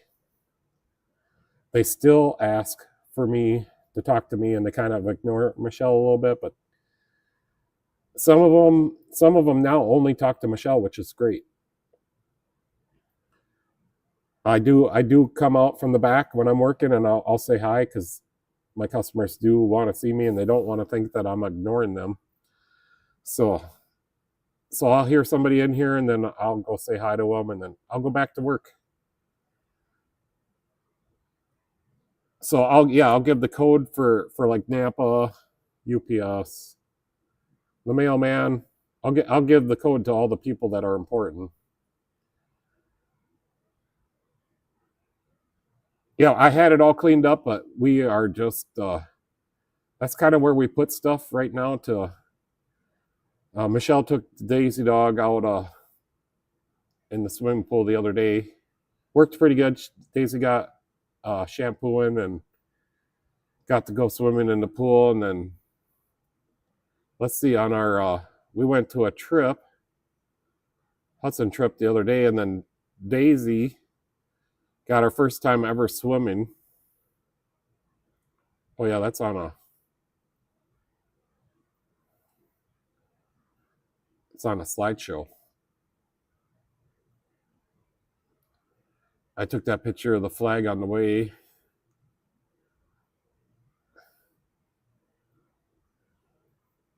Here, we'll just slide this other picture out of there. That hill right there beside that water tower, that's where the landfill is. And it used to be a hole in the ground, but now it's a big mountain. I'm going to make this a little bit bigger. There's the oil refinery. It was National Night Out on Hudson. Yeah, we took a little trip a week and a half ago, 2 weeks ago, to go see Michelle's family. There's a Kia. I took a picture of a Kia. I don't know why. I thought it was a pretty nice little car though. I took a picture of a couple other cars there in the parking lot. Some fancier cars go to this restaurant that we went to. Right there, Pier 500 is where we went. But then after we ate, we went out and walked the little walkway down the St. Croix River. That's the St. Croix River. And then Michelle went out there and took Daisy out into the water, and Daisy swam for the first time ever. I don't know, where's the picture coming up at? Is it the next one? Maybe I can pause it on that picture when it comes up. Where is that picture? Right there. I'll pause it. So Michelle took Daisy out into the water. And Daisy got to swim just a little bit. Right on the pier in Hudson, Wisconsin, yep.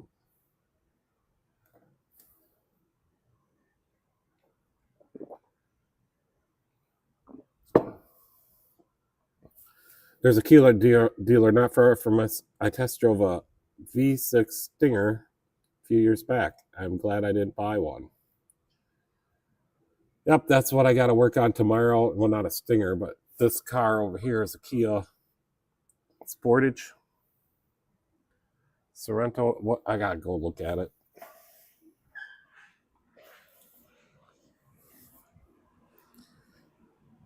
It's a Sorento. I got to do the valve cover gaskets, a wheel bearing, and do some diagnostic. It's got an O2 sensor code. Other than that, it's a pretty good little car. I've been working on this or keeping this car running for them for about a year now.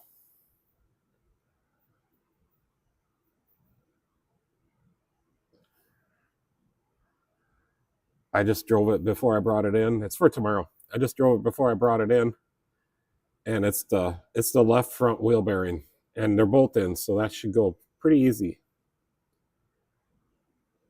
Yeah, I got a few customers that have Kias. I don't think they're the best car. Absolutely not the best car, but I keep them running. I keep them running. So yeah, we moved the time up tonight to 8 o'clock. We're all my live streams are going to be at 8 o'clock. PSA, public service announcement. That's what I got.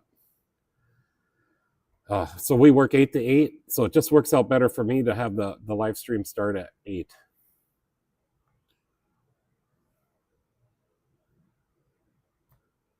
Yeah, we work 8 to 8, and then with 9 to noon on Saturdays, but it's really 9 to 9. So after I get done with my 8 oil changes that you're scheduling for me, Michelle, let's see how many oil changes we got lined up for this Saturday. So we got 1, 2, 3, 4, 5, 6 oil changes lined up already. So we'll probably take a couple more.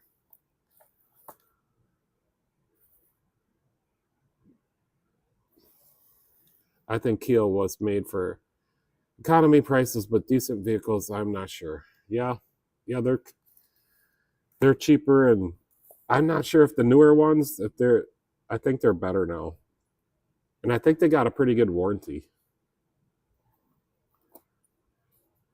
Kias are junk. There's not.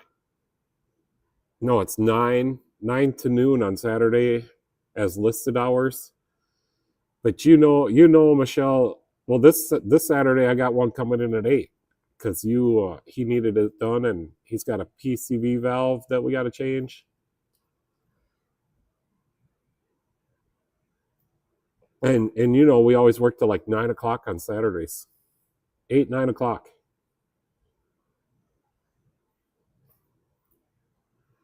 Kia and Hyundai engines are falling all over the place. Our Hyundai dealer here warranties the engines.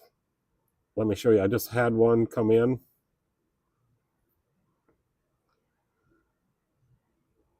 And we cut the oil filter on the live feed right here. She's all full of metal, and after the oil change, it knocked a little bit. So JD told us that Hyundai will warranty that engine, and sure enough, they did. But I got everything documented here, and that failing. Yep. They had this was a engineering problem. You can see all the bearing material. It's everywhere. That was the most bearing material I think I found in an oil filter in a long time. But they're standing behind it, Hyundai. And thanks to JD, who lives in Nova Scotia. Yeah, you got to see the shop that JD works at. I think it's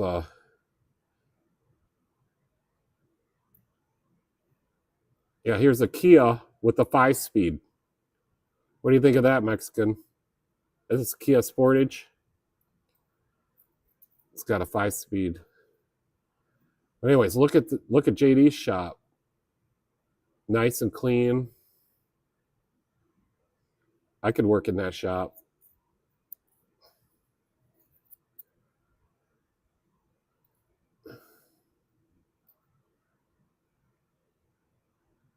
Michelle says, I was supposed to be at 9 a.m. just for oil change, but you talked to him afterwards, scheduled for 8. Well, that's because he came in. He's come in a couple times, just curious if I'm going to have his car done by 10 o'clock. So I said, you know what? Just bring it to me at 8 o'clock. I'll change the oil. I'll check it over, change the PCV valve, and you'll be on your way. And he's like, oh, that works so much better, he said. Yeah, this Kia had a 5-speed. That's really weird. It's the only one I've ever seen.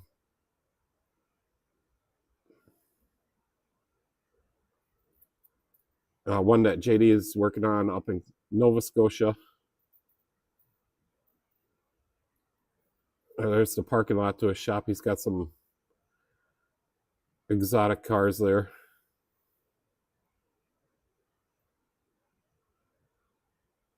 Mercedes, a Corvette, and I can't remember that little car, but Maserati.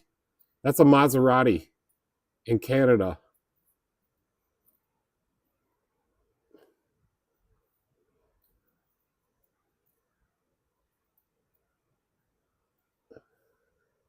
Well, here's Michelle's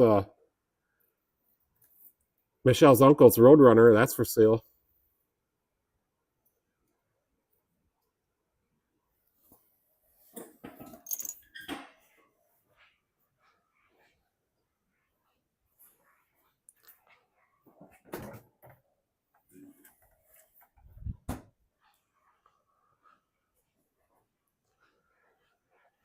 Oh yeah, just by the way, that the Hyundai engine, there's no mileage, no.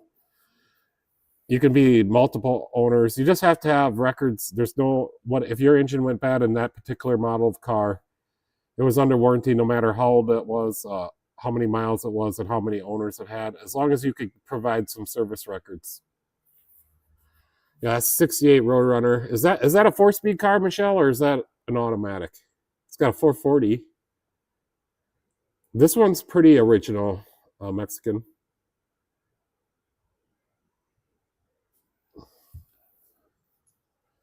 He started up the car for us one day in his garage. Sounds like it runs pretty good.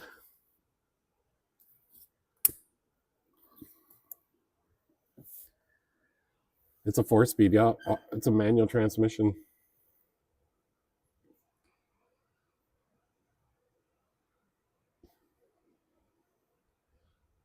Maserati bi-turbo. Yep, that's what it was. Mexican, maybe Mexican was here that day, or he just knows his car is that good.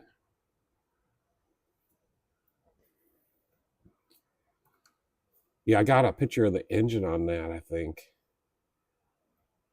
No.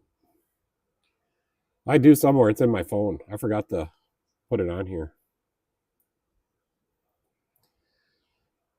Yep, it's a Maserati bi-turbo something, something, something. New paint job within 2 years and always been in the garage. That's on the Roadrunner.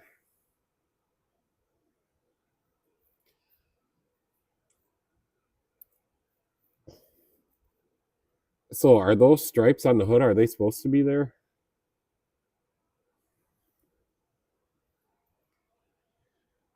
I doubt there's one speck of rust on it. Oh, I know that car. They are infamous. Maserati had to buy most of them back for massive rust. Yeah, Mexican, you know a lot about cars. That is for sure.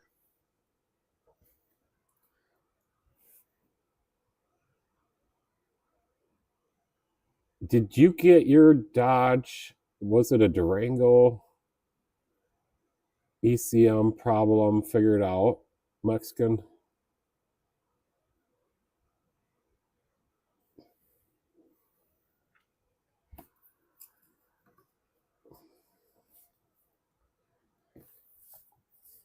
All right, so I'm cracking open a bush light.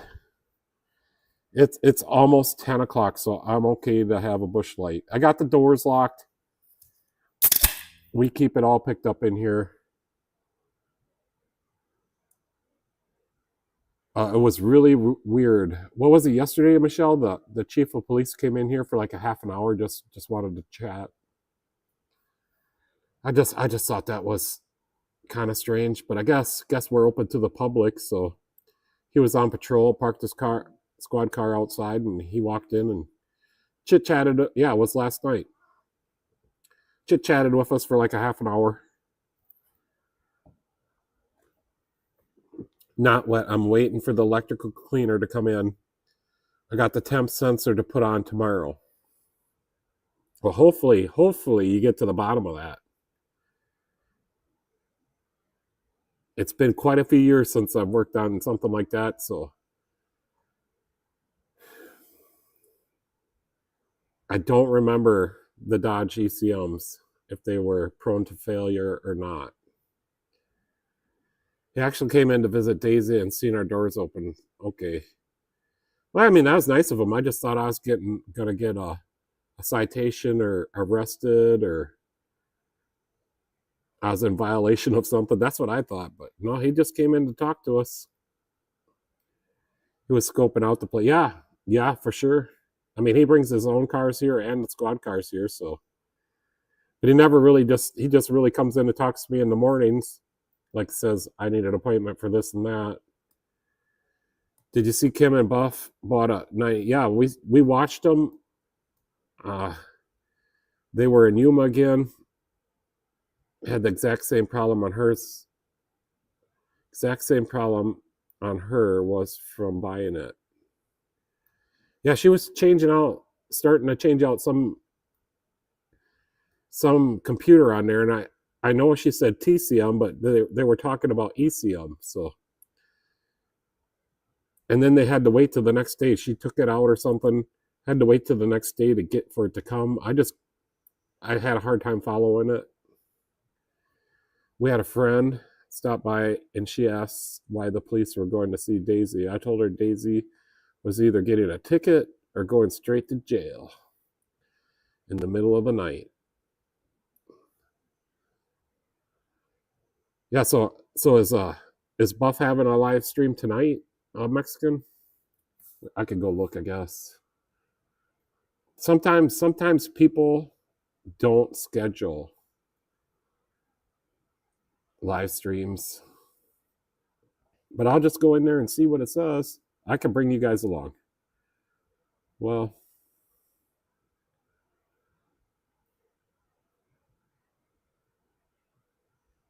there's not one scheduled as of right now.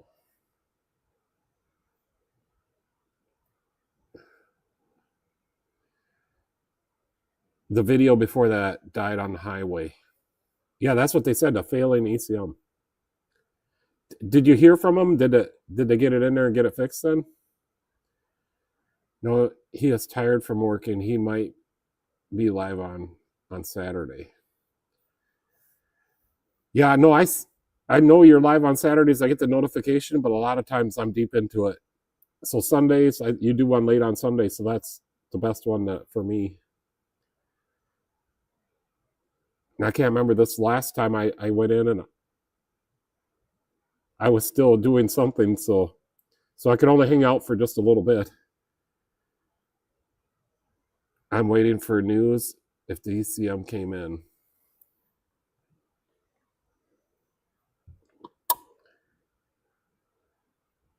I had a guy stop in a week ago, wanted me to know if I would repair the ECM in his Freightliner.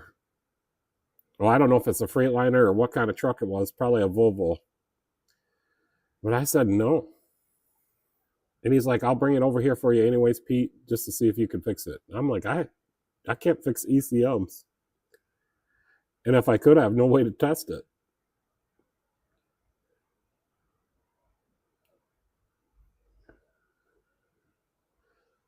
But I can put a new ECM in your 2017 Chevy Impala.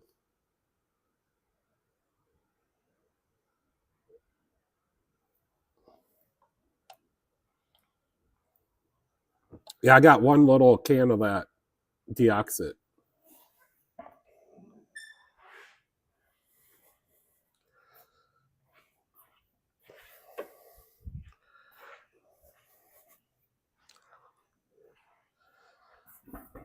But to be 100% honest with you, I don't think it does anything. Maybe if anything, if it does anything, it might prevent, for a short amount of time, corrosion. Yep. So he had a code for the high pressure fuel pump. He diagnosed his car himself. He bought the computer himself, and he went to school for automotive to be an automotive tech. I don't know what kind of school, but he doesn't do that. He doesn't have the tools. He never like went all the way and made that his career. He made his career something else.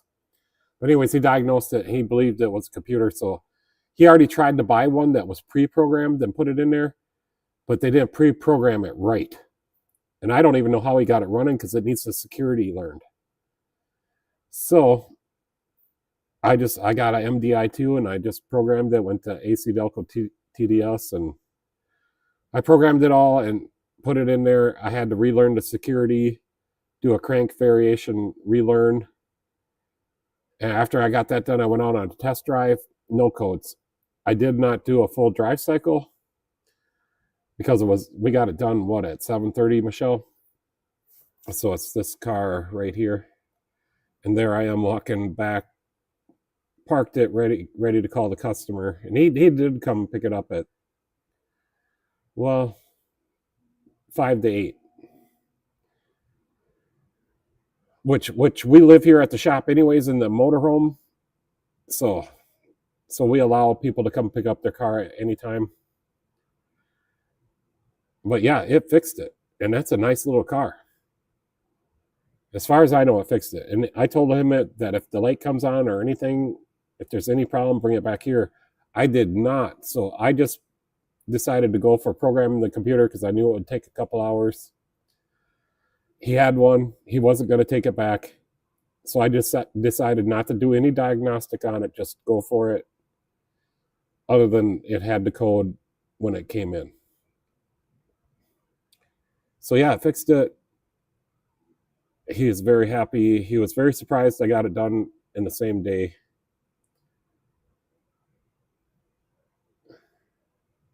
And Michelle told him after we got done programming it, because she has a 2012 Impala that's white.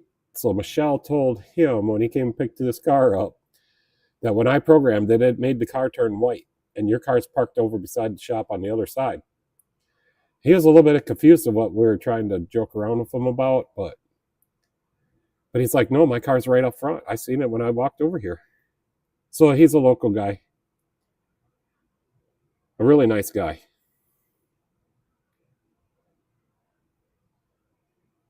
And we do good work. We keep their car clean and nice. And we do it at a little bit less cost than everybody else. I did have the BG guy stop in and he said, I can't be undercutting other shops like that. And you know what? I'm so glad he never stopped back. We have our own snake oil here and it's called Lube Guard. So I'm gonna go get some of that.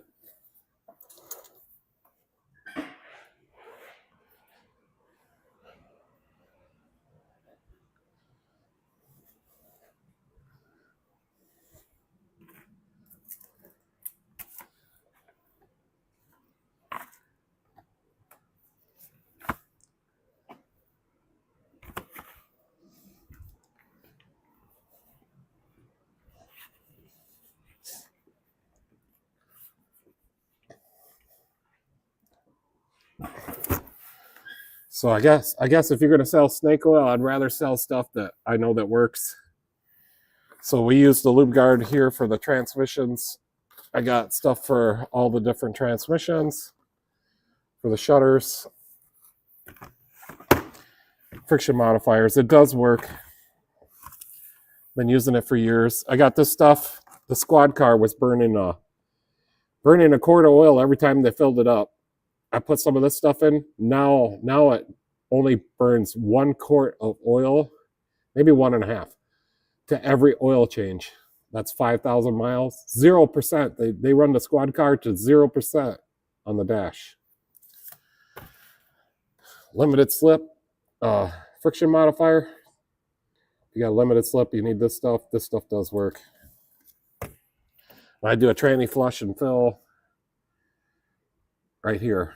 I got the pack of stuff. So I did get restocked on these. I keep 3 of these on hand. We do a lot of transmission flushes. Well, you keep your vehicle on the recommended service. So if you bring me a vehicle that's under 100,000 miles, I'll go look at what services should have been done on your car and then advise you on what I think should be done now. If you bring me a brand new car, we keep you right on your service schedule for everything, your transmission, your tire rotations, everything. We keep it right on the schedule if you bring me a brand new car, and we use OE filters. So I keep a whole line of OE filters back there.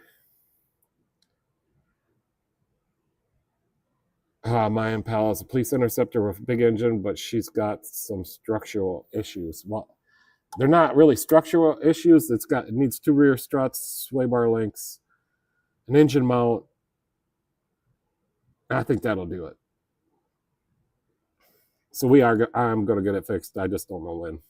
So I only work on my own cars after I work my 8 to 8 at the shop. So by the time 8 o'clock comes at night, I'm usually too tired to do anything. I just want to do my own stuff, sit down, have a beer, relax, maybe watch some TV, visit Michelle. I've had my Impala up to 135 miles an hour, drove like butter on the road. Right now, though, LOL, she says I ruined her car, but I've only driven that car probably 500 miles. Leisure says I have unlimited slip differential. Unlimited slip, yeah. What do they call that? Open and one wheel wonder? One wheel wonder.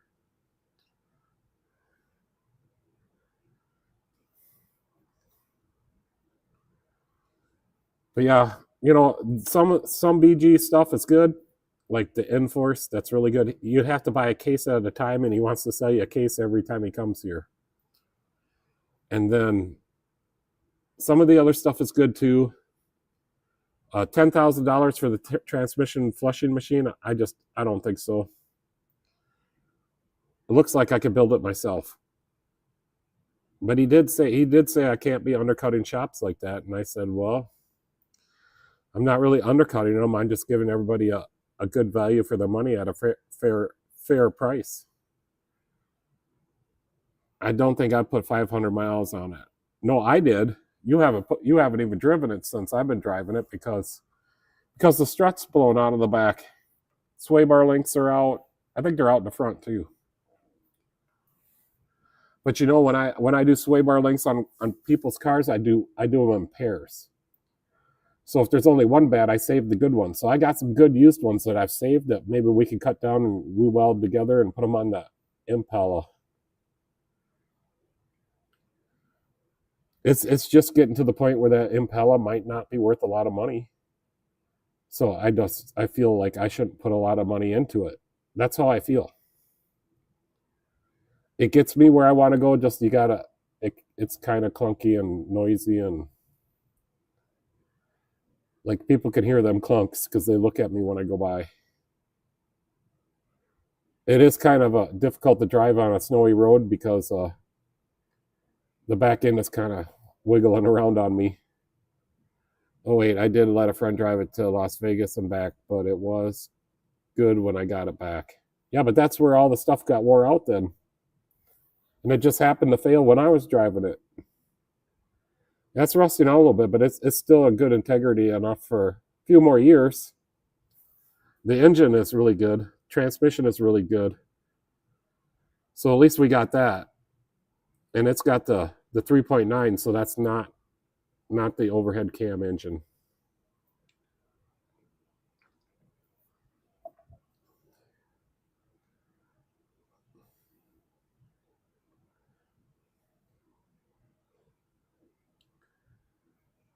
Yeah, so I got the lube guard out of the way because I did want to say some stuff about that. Yeah, so far the lube guard has just been, it's been a good product. I've had some transmissions come in with the shutter and it takes it away. I got a couple more other products that I don't have that I should have. Just kidding.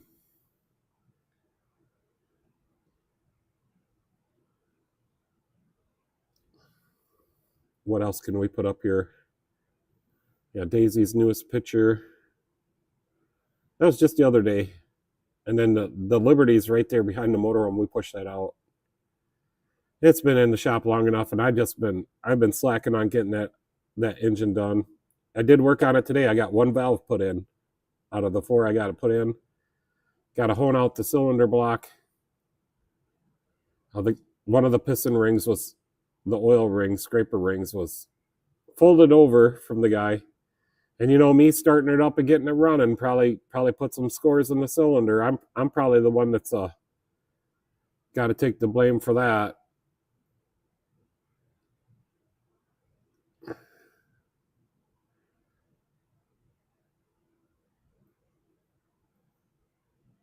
I'm just trying to find some pictures. There's a picture of the engine. So I got it. The guy gave it to me. He was just done working on it. I figured out a bunch of stuff on it. We're gonna rebuild everything and get it going. Whoops. I had a video of the engine. You know what? I'm gonna get that video back on here.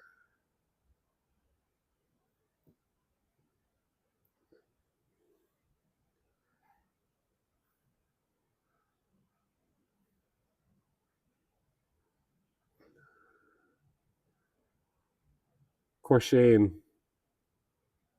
How's it going, man?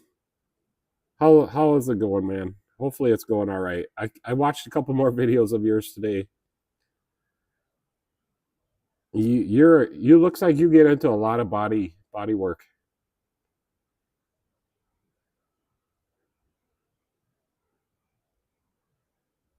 I don't know if I can put that video up. Let me put me back up, and then I'm gonna find that video while I'm on here, so I know which video it is.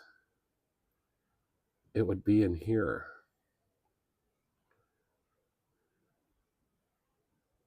No, nope. I know where the video is. Not in this one. All right, I should be able to find it now.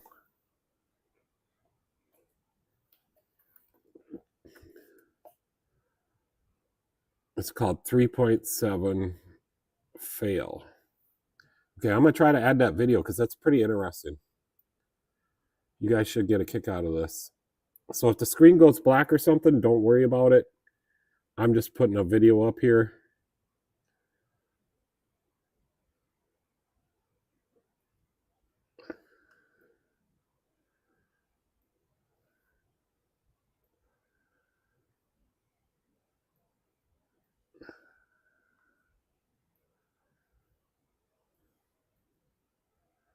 So I think the screen is staying right now.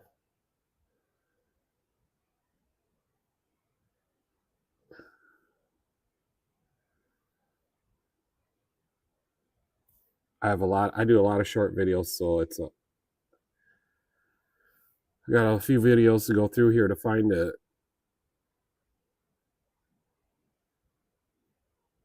I found it easily when I was just looking a minute ago. They're in backwards order from when I look at them.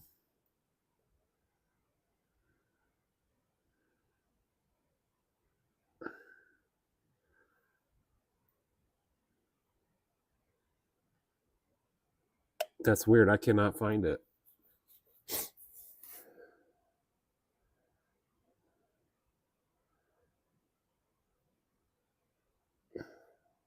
Okay, I got it. Just hold on. It's not in that file folder. It's in a different one. I'll have it here in a second. It's right here. Let me see if this is going to work. Because this is what locked up my... Okay, I'm going to try to start it. I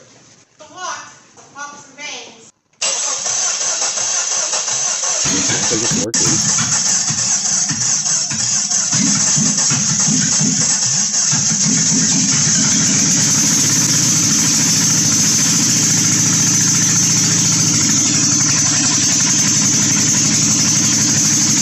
So I started it up. I knew the valves were done. I already know that. I'm like, it can't hurt to start it up. But then when I take the engine all apart, one of the oil rings is folded over. Yeah, I got it given to me. The guy did all this, but I did get it running. And then that's the last time. That's all she wrote.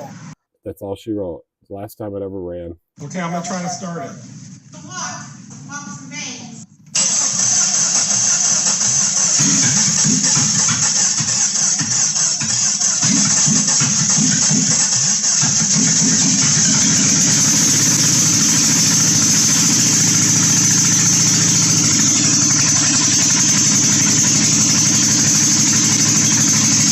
Yeah, I'm running it with the time cover off. No water in the engine.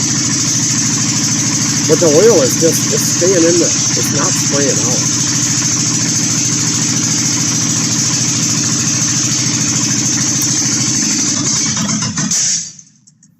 That's all she wrote. Okay, I'm gonna try to start it. So the oil was not spraying out.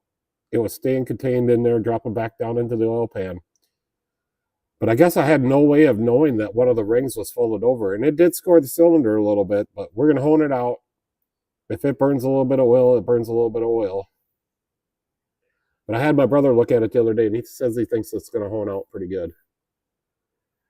But that's where I'm at. I'm not putting any more money into this.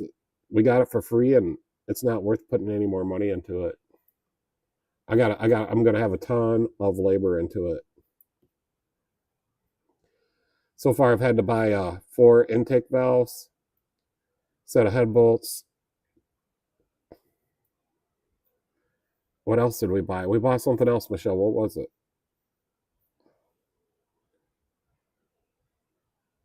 But we should be able to reuse everything else. I mean, obviously, we're going to have to get some oil and filter.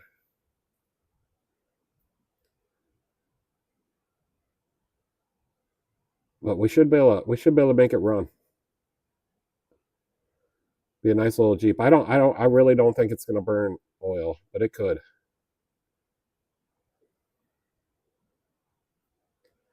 I got the old pistons from the original engine, so I'm just going to take an oil ring off one of them old pistons and put it on there. It's got new rings, new pistons, new bearings, a timing set. The guy bought a timing set for it. It's got new brakes, new brake lines. It needs a ball joint still after we're done. It's going to need a tail light after we're done. Something's misaligned on the driver's door. It doesn't shut right. It shuts all the way, but you can hardly open it. The latch sticks so hard.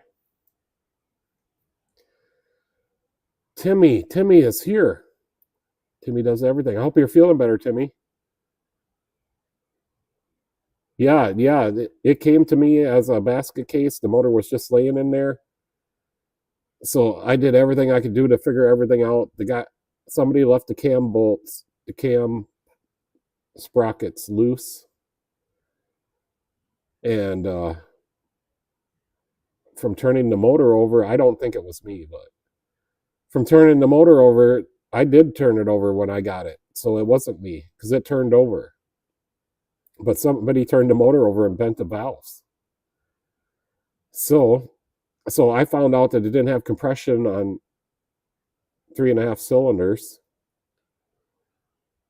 But I'm like, I know it'll run on 2.5 cylinders. So I got it together far enough to run. There's no exhaust on it or anything. Straight out of the headers, manifolds. So I knew I could get it to run on 2.5 cylinders. So I just wanted to hear it run a little bit. Plus that would tell me if the engine bearings were clearanced right. But it was a big mistake because he got one of the oil rings folded over. And it scored one of the cylinders just a little bit. So I'm not going to bore it out. I'm not going to buy new pistons. I'm going to hone it out. I got a couple different hones. I got all the parts I need to put it back together. I just need the time to do it. That's a 2002 Jeep Liberty with the 3.7. We also have a 2002 Jeep Grand Cherokee or maybe it's just a Cherokee with the 4.7. We got to do that one next. The head gaskets are out of it. I bought that car from a customer. Yeah, no problem, Corshane. So what else am I going to put up here now?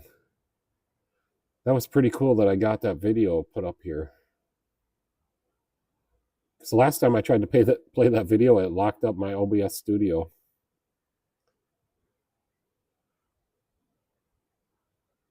Today I worked on this, fixed some lights on this trailer and fixed a couple of the electric brake wires.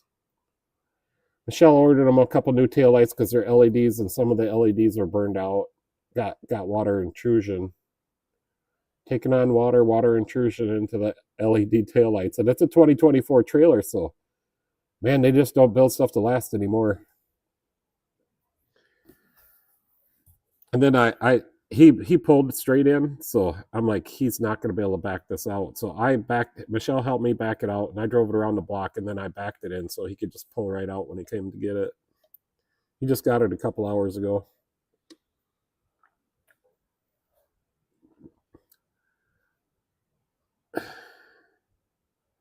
Yeah, Michelle watches some of your videos too. I don't know why do you like that trailer so much? You're not thinking about getting a big trailer like that and pulling it behind the motorhome. Pete, it's a 90 degrees single overhead cam V6 engine produced. Yeah, I believe you're right on that, Timmy. Okay, thank you, Michelle, for watching as well. Definitely crochet. I got to put up some pictures for Timmy. Timmy's a race car driver in Louisiana. Here's our IMC Hobby Stocks, Timmy. Wait, this was just like, what, 4 weeks ago, Michelle? We went out to the track, Deer Creek. So this is our track. It's like 5 miles from my shop here.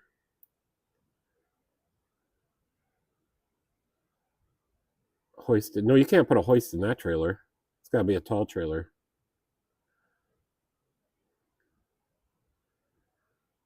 Yeah, so they raced. We watched them the whole night. We're sitting up in the VIP spectator area.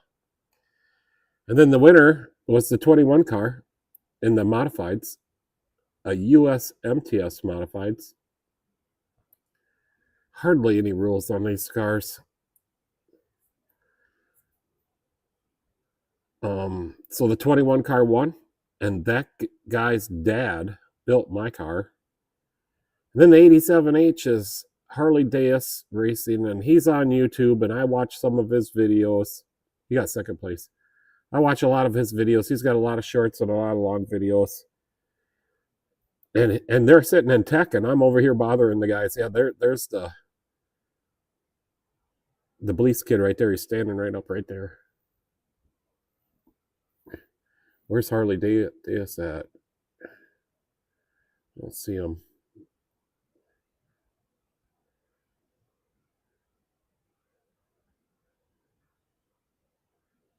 But they're in tech right after feature, and I'm standing right there. I was text you guys saying, "Oh, I can't remember the question I had for you." Yes, this Saturday is another race at Deer Creek. Why, you want to go watch them, Michelle? I think it's like $35 to get in the pits. It's $25 to watch from the grandstands. Pete, is it okay with you if we ever can meet? I can put Michelle in a race car and race it. Well, she needs to practice a little bit first, Timmy. Here, I have a picture.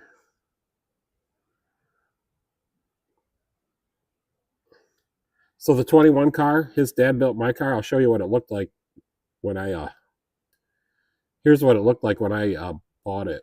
This is the first day I had the car. So the winner of the 21 car, his dad built this car. And then I turned it into this car. I always liked this picture. I was doing some hot laps at Cresco.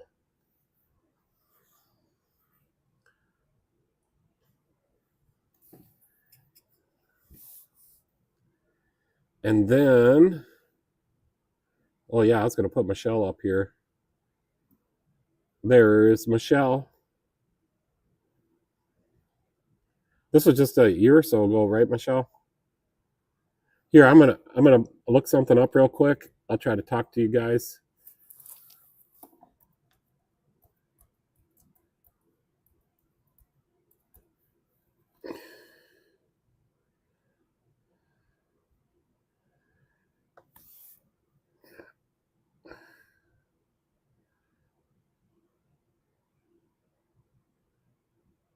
Yep, here I found it. I'm gonna show you me driving. Let me make this bigger. All right, I'm gonna put you guys back on. Oops.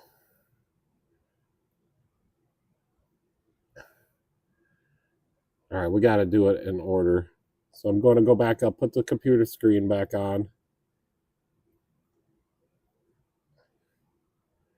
Now we're going to the internet. I found my race. Turn the volume on. Whoops. I don't know why it's buffering.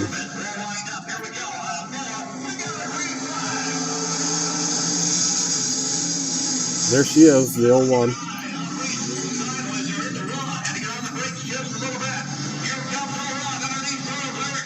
This was the heat race, and I had to qualify third to make the feature.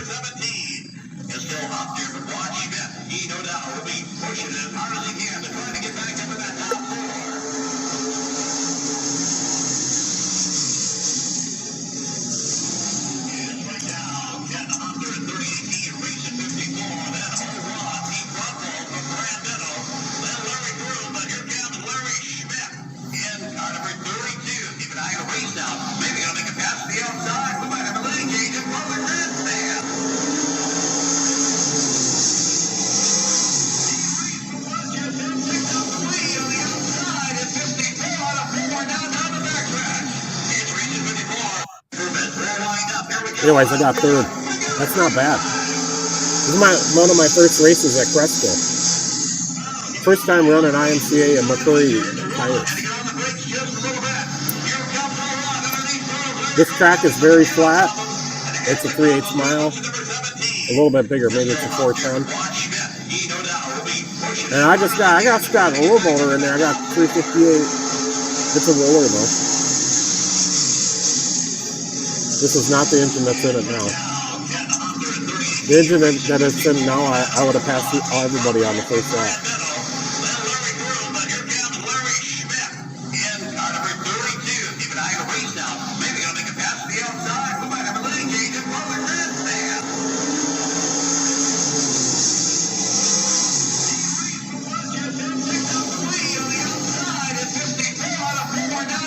Okay, I'm going back onto the. I'm going to go back onto the studio. So yeah, that's my race car. I got all the videos, but they're on the tapes. There, I crashed. That's the 358 engine in there. Got the chassis headers on it. This little picture here is what it looks like on the inside.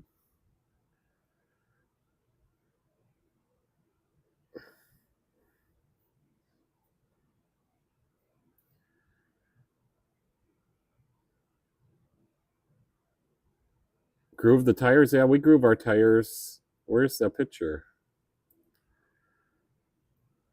That tire is completely grooved there, Timmy. Yeah, that tire is 18 years old, but that's the last race I raced. Would have had that tire on there.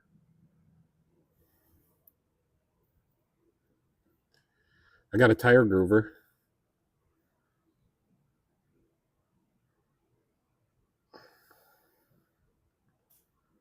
My brother's got the tire groover. Yeah, not only did she give the bird there,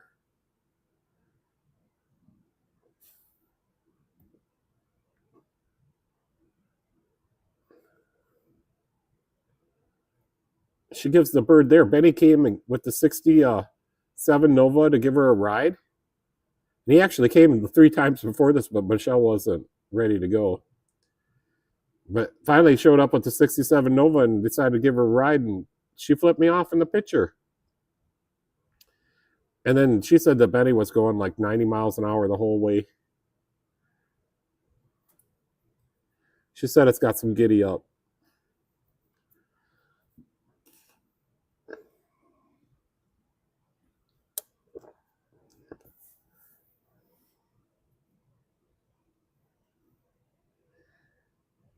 And whenever I give somebody the bird, Michelle yells at me.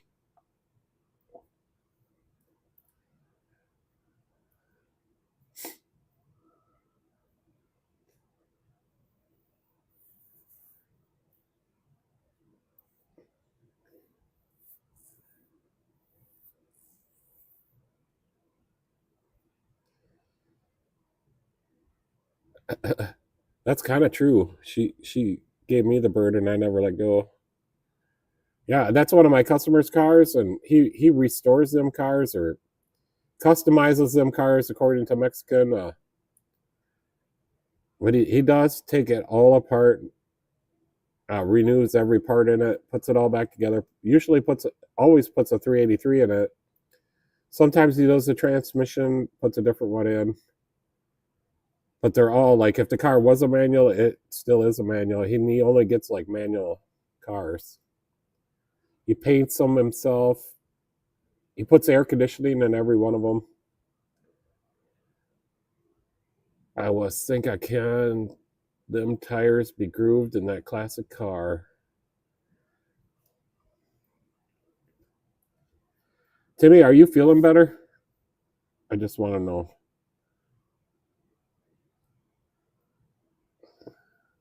You going racing this weekend, Timmy?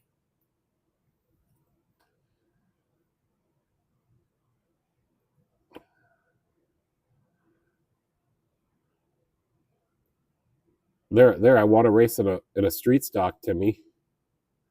Here's my pure stock. Oh, I'll make that picture bigger for you. That has to be one of my favorite cars ever.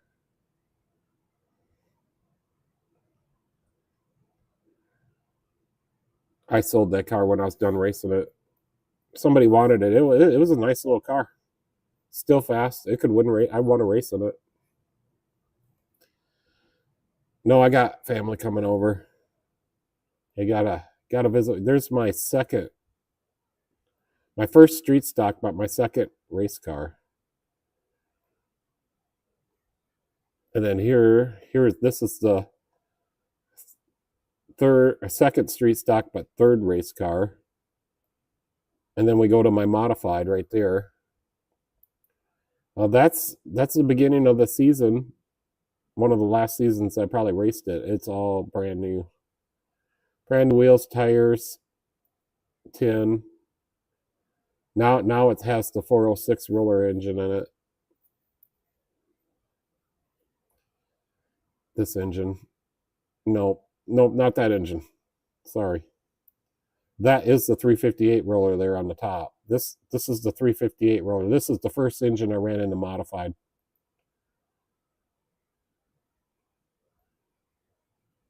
And that cam that's in this engine was very special, and I broke it. Let me find the engine that's in there now. So the engine that's in there now does have a few nights on it. 55 nights of racing on it.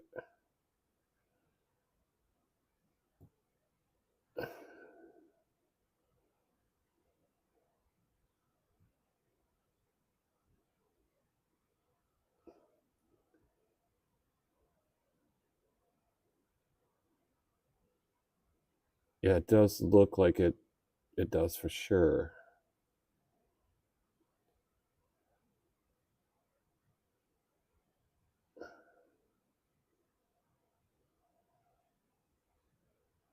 There needs to be like a search on my pictures, I'm telling you.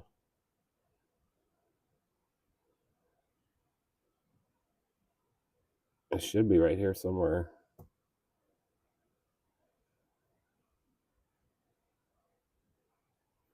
So here's a picture of it in the car. It's at the house shop on the hoist. But I always like to show people my skid plate.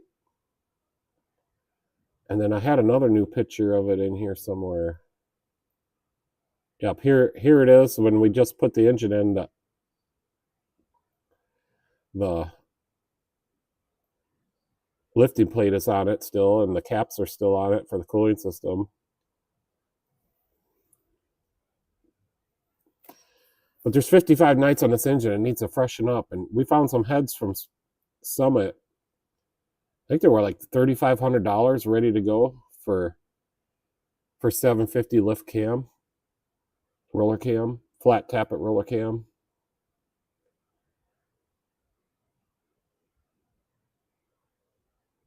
I don't want to race it without having the valve springs changed.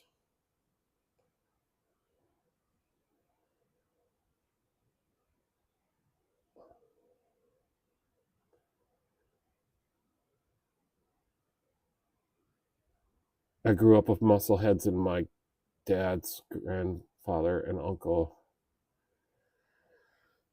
I was thinking about going racing. I'm not paying $90 to get in and pay $300 to enter the car. That's a lot of money. I don't even think it costs that much money up here to race the USMTS race.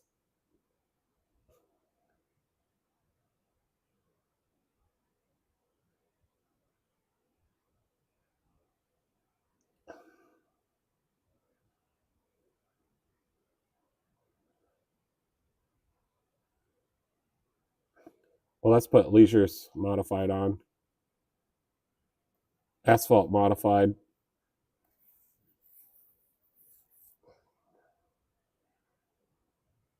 It's a big race. Okay.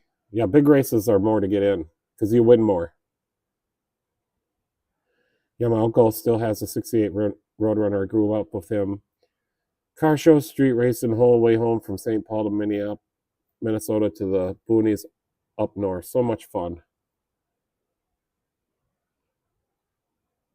Oh, here's the picture I was looking for. So there's the bottom end of the modified engine. I built that engine myself.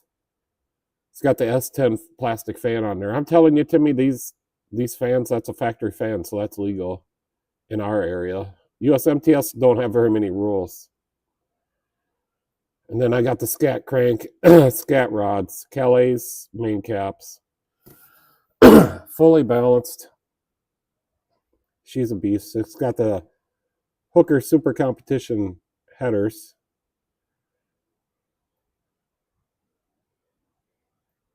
So the only stock parts that are in this engine are the engine block, the oil filter adapter,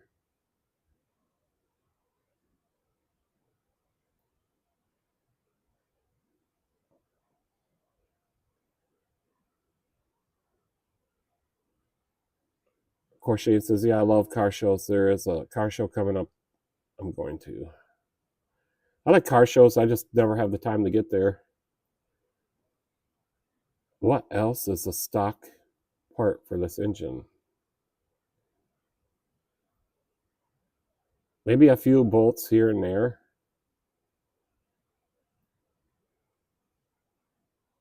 I do, even though I got a solid roller cam in it, it's a solid billet steel.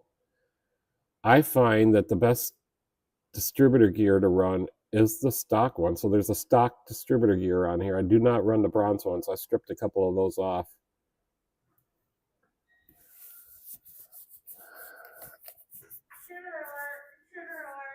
What's going on? But Daisy really does miss you when you're gone. Because you know where she's at? On my couch? Yeah, where's her head? On the armrest? On your pillow. Oh no. Oh, she's all snuggled up to your pillow. It is the cutest thing. She's like, yeah, Daddy's gonna come back, but at least I can because I'm on this pillow. She thinks she's human. Yeah, I know. You can never tell Daisy she's a dog. She gets very offended. So we just tell her that she's a really pretty girl.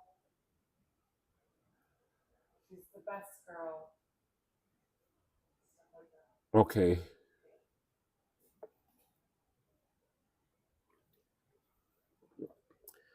Okay, Michelle's giving me the hint that I got to get in. So, Well, I don't know. I wasn't really thinking. I was just saying. I mean, you can do whatever you want.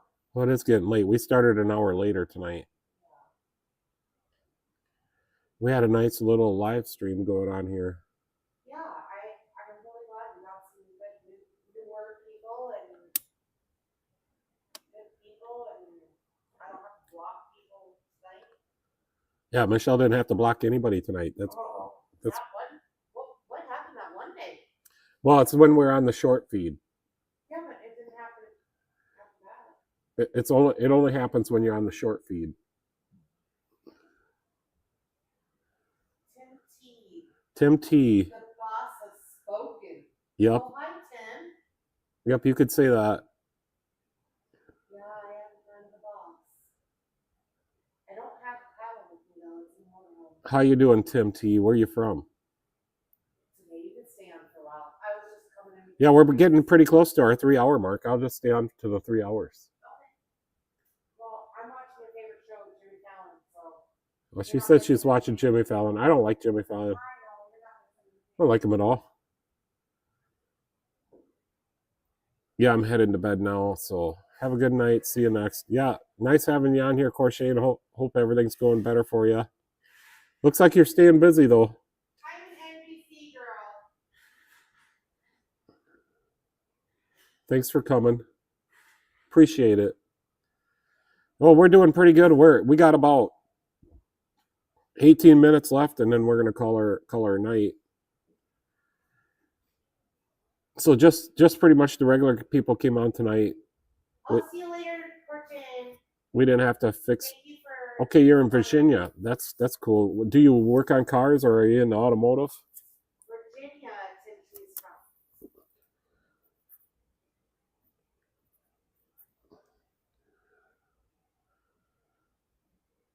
So before I leave, I'm an NBC girl, and That doesn't even make sense. well, I like NBC. I don't like really the other channels, but as far as news and stuff goes. Timmy says the racetracks is host to the ASCS Hurricane Area Super Sprints this Saturday, August 15th. That sounds. I love sprint cars. Yeah.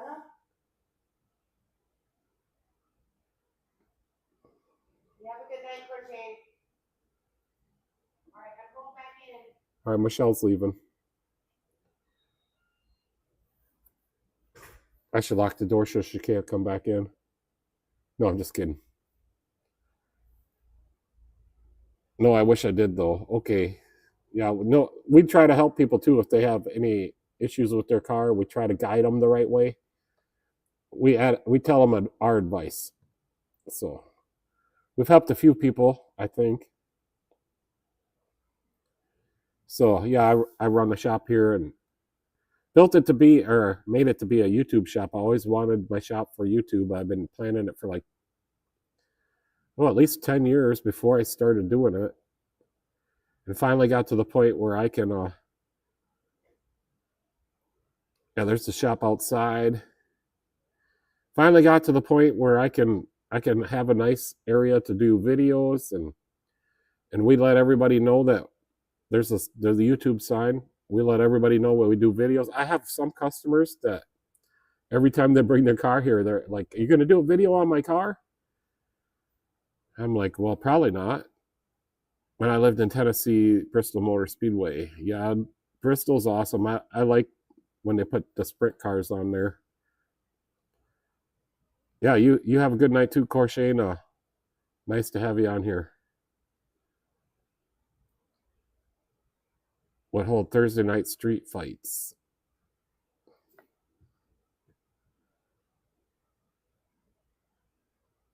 I thought I had some more pictures of the shop outside. Yeah, this one.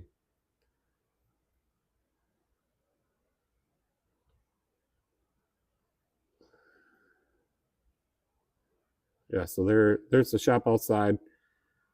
And no, that's the state trooper's not here for me. He's here because he needed my help. And then we had to register a Swift to continue doing work for the state patrol. There's one of our squad cars I work on.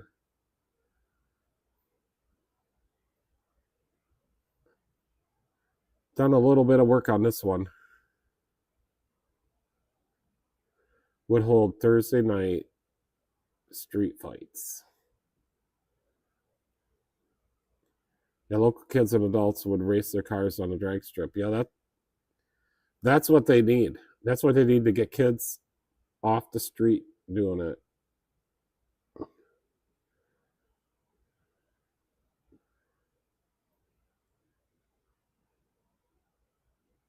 Here's my service truck, or the work truck.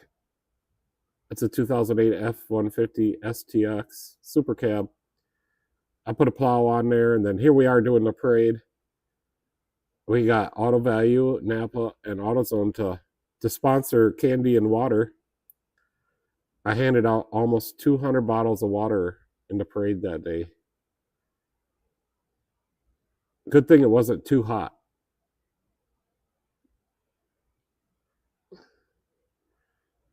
Tim T. Yes, local kids and adults race the car. Yeah, I already read that one. Timmy does everything. Tim T. I've been racing for years. When the late model had a different body style. Nice, Tim. That's awesome. Timmy is from Louisiana.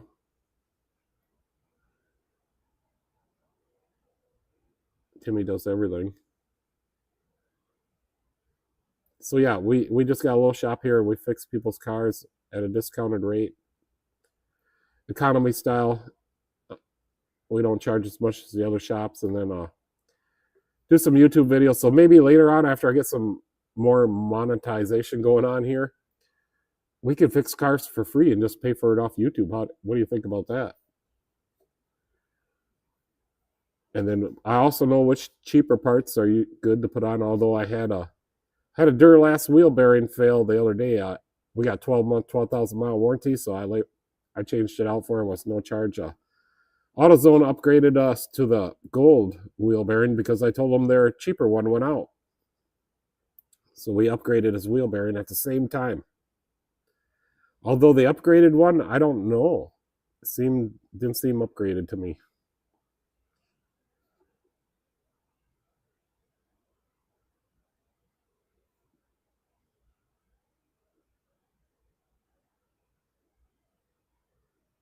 Oh, water, yep. Yep, we had Napa, AutoZone, Auto Value, and Custom Car bought water. We had over 200 bottles of water, but I handed out almost 200 bottles. It was like 190 something bottles of water. So to my surprise, I thought the older people wanted the water, but the kids all wanted the water. So the kids got water and candy. We had so much candy, like we had like 3 pails full of candy. So we were throwing out candy left and right. Yeah, it was pretty fun. A lot of people found out that we were a shop in town. We don't advertise, so some people in town still didn't know we were here. They do now, because the next day after the parade, I had some drop-offs that people didn't even tell me about. I had to go out to their car, figure out who these people are, and give them a call.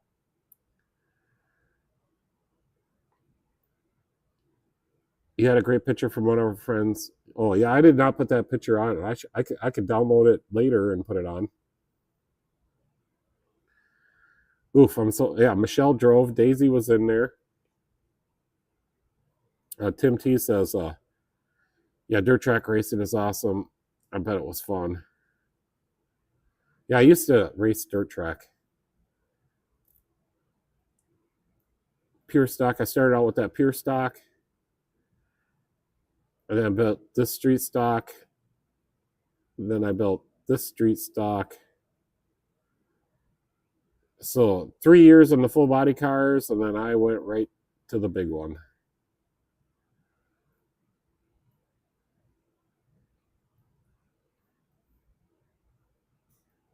Yeah, so here I won in that car. And we were just showing a video of it. Well, that was a few years ago. Yeah, look at the dirt on the back of my bumper. I was ripping up the track. Look at it's got Hoosiers on there, so that was a Wasota.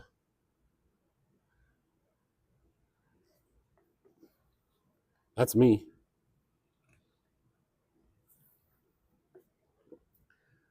I threw out a whole 5-gallon bucket of candy while driving, pieced that in the back, handed out water bottles and candy. It was a lot of fun, yeah. We got some good call outs for Auto Value, Napa, and AutoZone. AutoZone stopped twice to bring us stuff. Josh Holman, good to be here. I'm glad to have you here, Josh. How's it going? Something about dirt track racing is way better than NASCAR. Yeah, I raced for quite a few years, and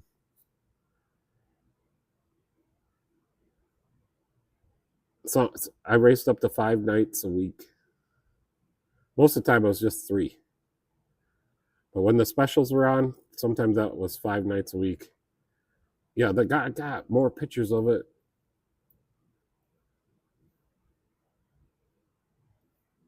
Yeah, I like that one. That's hot laps at Cresco. And then there's one more picture somewhere.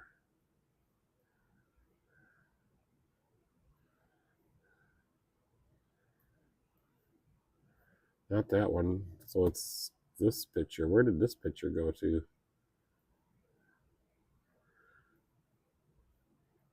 Yeah, here's another picture of it when it was new. Not new. This is new for the last season. All retinned, new tires and wheels. All the special aero. And then here's what it looked like when I bought it. 2000. So that's quite a few years ago. I raced this car for like 7-8 years.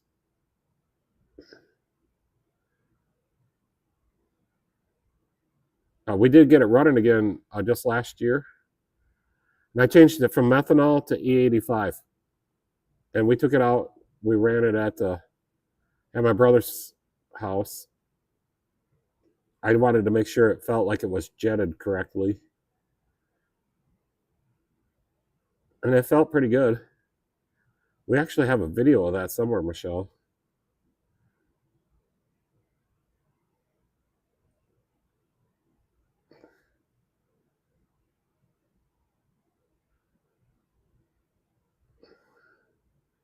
Michelle drove it a little bit.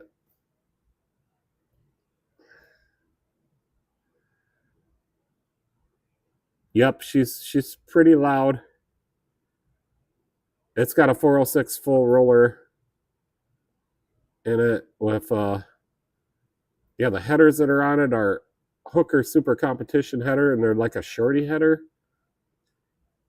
So it's pretty loud. Like here, let's go back on to the internet and watch it again. I love watching this car. Here I am racing at Cresco 24 years ago.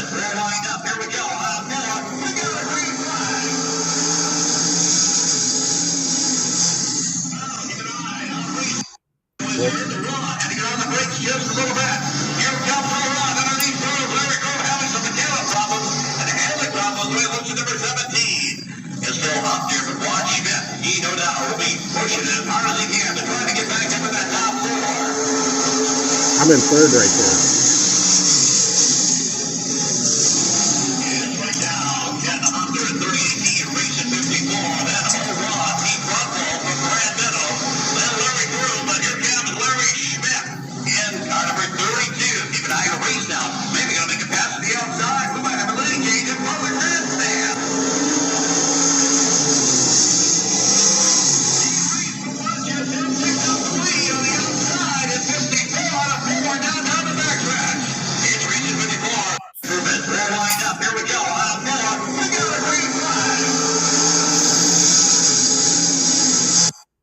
Okay, I'm gonna come back on.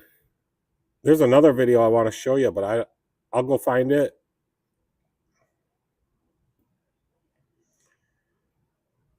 I'm gonna go find it. Why? I'm gonna go find it right now if I can. I'm gonna catch up on the comments here.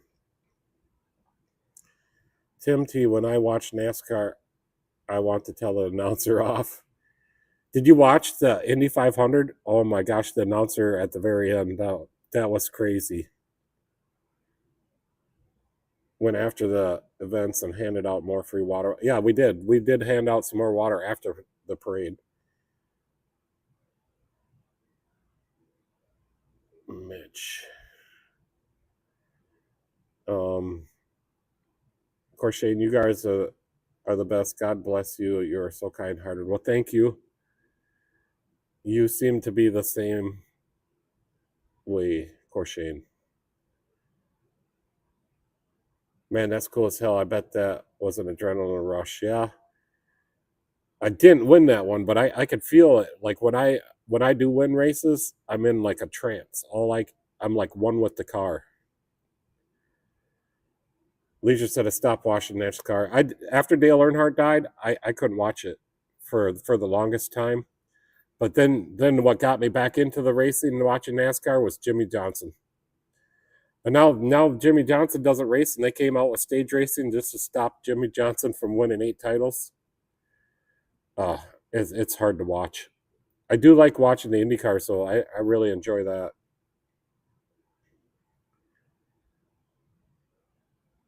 We care about everyone and try our best to help as much as we can. Yeah, we sure do. Yeah, no doubt. But I'm into IndyCars. We went so last year for our vacation, we went to the Indianapolis 500, and it was not the greatest Indianapolis 500, but it was definitely not the greatest Indianapolis 500. Here we are in the stands. We were down there for over a week. So this is like practice or qualifying. You get to sit anywhere you want. Here I am.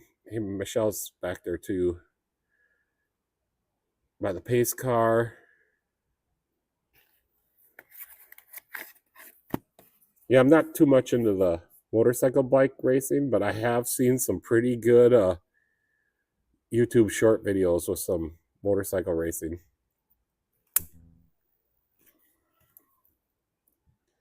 Pete, if you race in my racing classics, me racing, do you think you can handle me or someone rubbing on your back bumper hard? Well, Timmy, I wouldn't let you hit my back bumper because I'm pretty fast. If you look at the back bumper of my car, it's pretty straight.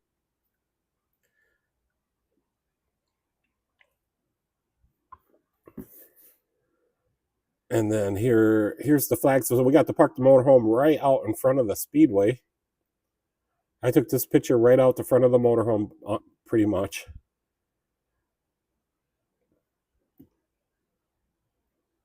Here's the tower. So I had to take a picture of the tower because they had the Miller Lite cans on there. I thought that was pretty cool.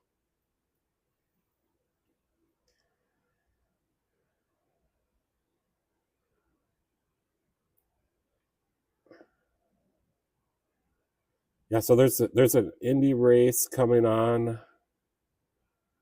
Oh gosh, is it Sunday? There's an Indy race coming on. We'll be watching that. Yeah, we took the motorhome. We bought this motorhome just a few months before the Indianapolis 500, and it had been sitting for years, but we had gotten it all ready to go. We drove it to Indiana, trouble-free. Pulling the Jeep. We had the Jeep on the back. On the car trailer. With the Chevy hubcaps on there.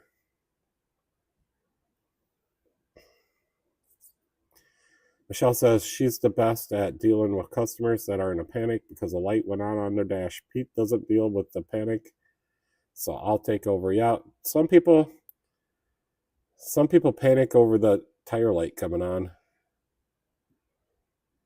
Here we are camping in Indiana. It was only $25 a night. Full hookups, full electricity, full sewer, water, refuge. We could have a fire. Supplied firewood also. This guy had a whole stack of firewood for us. It was out in the country a bit, so it was nice and peaceful and quiet. We had a tree on one side to block the sun at one point at the evening hours. It did hail that one of the nights we were camping here, and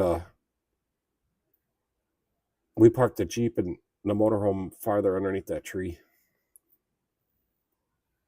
Saved us from getting any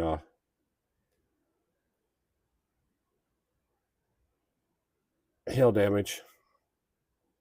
And then we're getting ready to go to Florida, so I rotated all the tires. The motorhome has the ability with the leveling jacks, the built-in leveling jacks, to lift all the tires off the ground. So I rotated all the tires. I washed it. We've done a bunch of stuff. So we got the generator left to service. So we're going to service that generator tomorrow.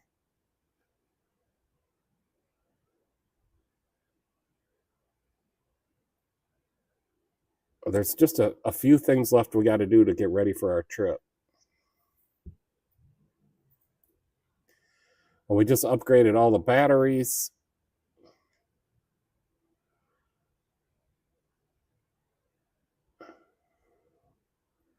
So I did this just last week. We took out all these. We have 4 cell phone tower batteries in there we were using. And I took them out and put in 2 brand new 8D batteries from Napa. So we got all them batteries done. It's working pretty good. We kind of drained them down a little bit. It's been a little bit cloudy.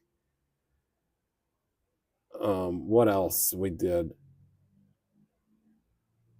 I put in some lights for Michelle up there above the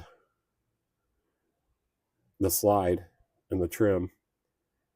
And then she could change whatever color on them lights she wants. They have remote on and off times, and just finally finished that up.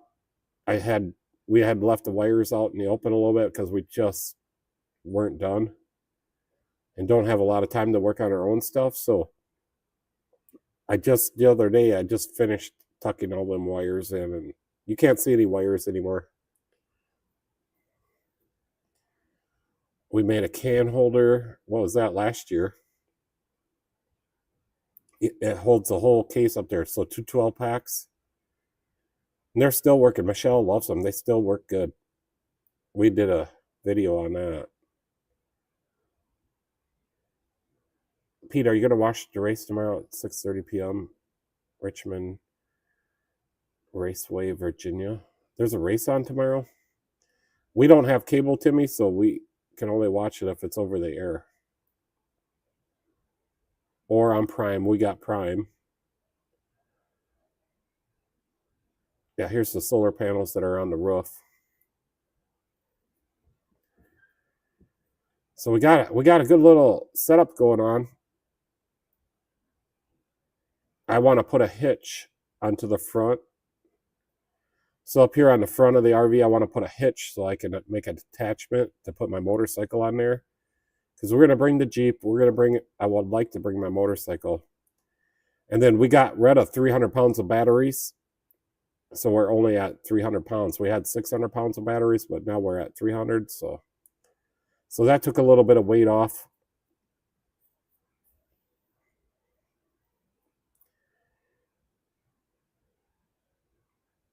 We don't have the USA, Michelle.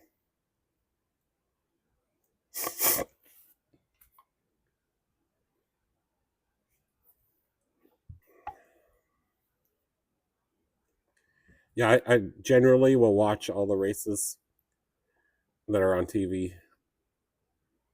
Like I said, it's hard to watch NASCAR nowadays. That stage racing is just crap.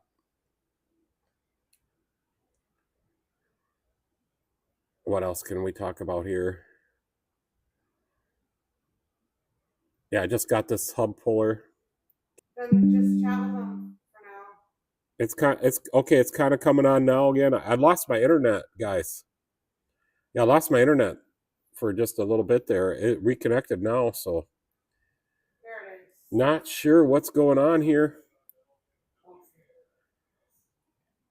Very, very strange.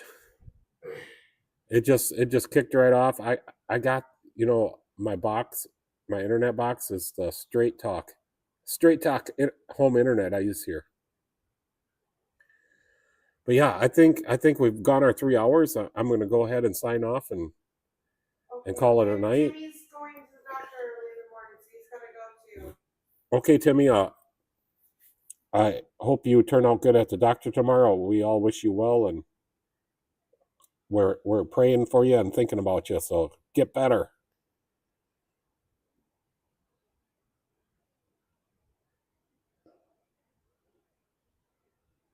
But yeah, I'm calling her a night. We went our 3 hours, a little bit over. Had a nice little live stream. Had some people come on. So thank you guys all for coming. Our next one will be on Tuesday at 8:00, and we're going to be doing it in the short feed. So we get a little bit more people, and sometimes Michelle has to kick them off. And thank you everybody for Yeah, thanks, allowing Leisure, me for having a to good night. Thank all you sleep in guys for more coming. tomorrow. I can't hear what you're saying, Go ahead. Michelle. Sorry. You want to talk? Thank you, God. Thank you guys for letting me be able to sleep in more tomorrow. No, you can't sleep in. I can because we're late. That doesn't mean you can sleep in. All right, guys. Thanks for coming. Good night, Leisure. Good night, everybody. Hope you guys all have a good rest of your week, and until I see you again on Tuesday. Night all.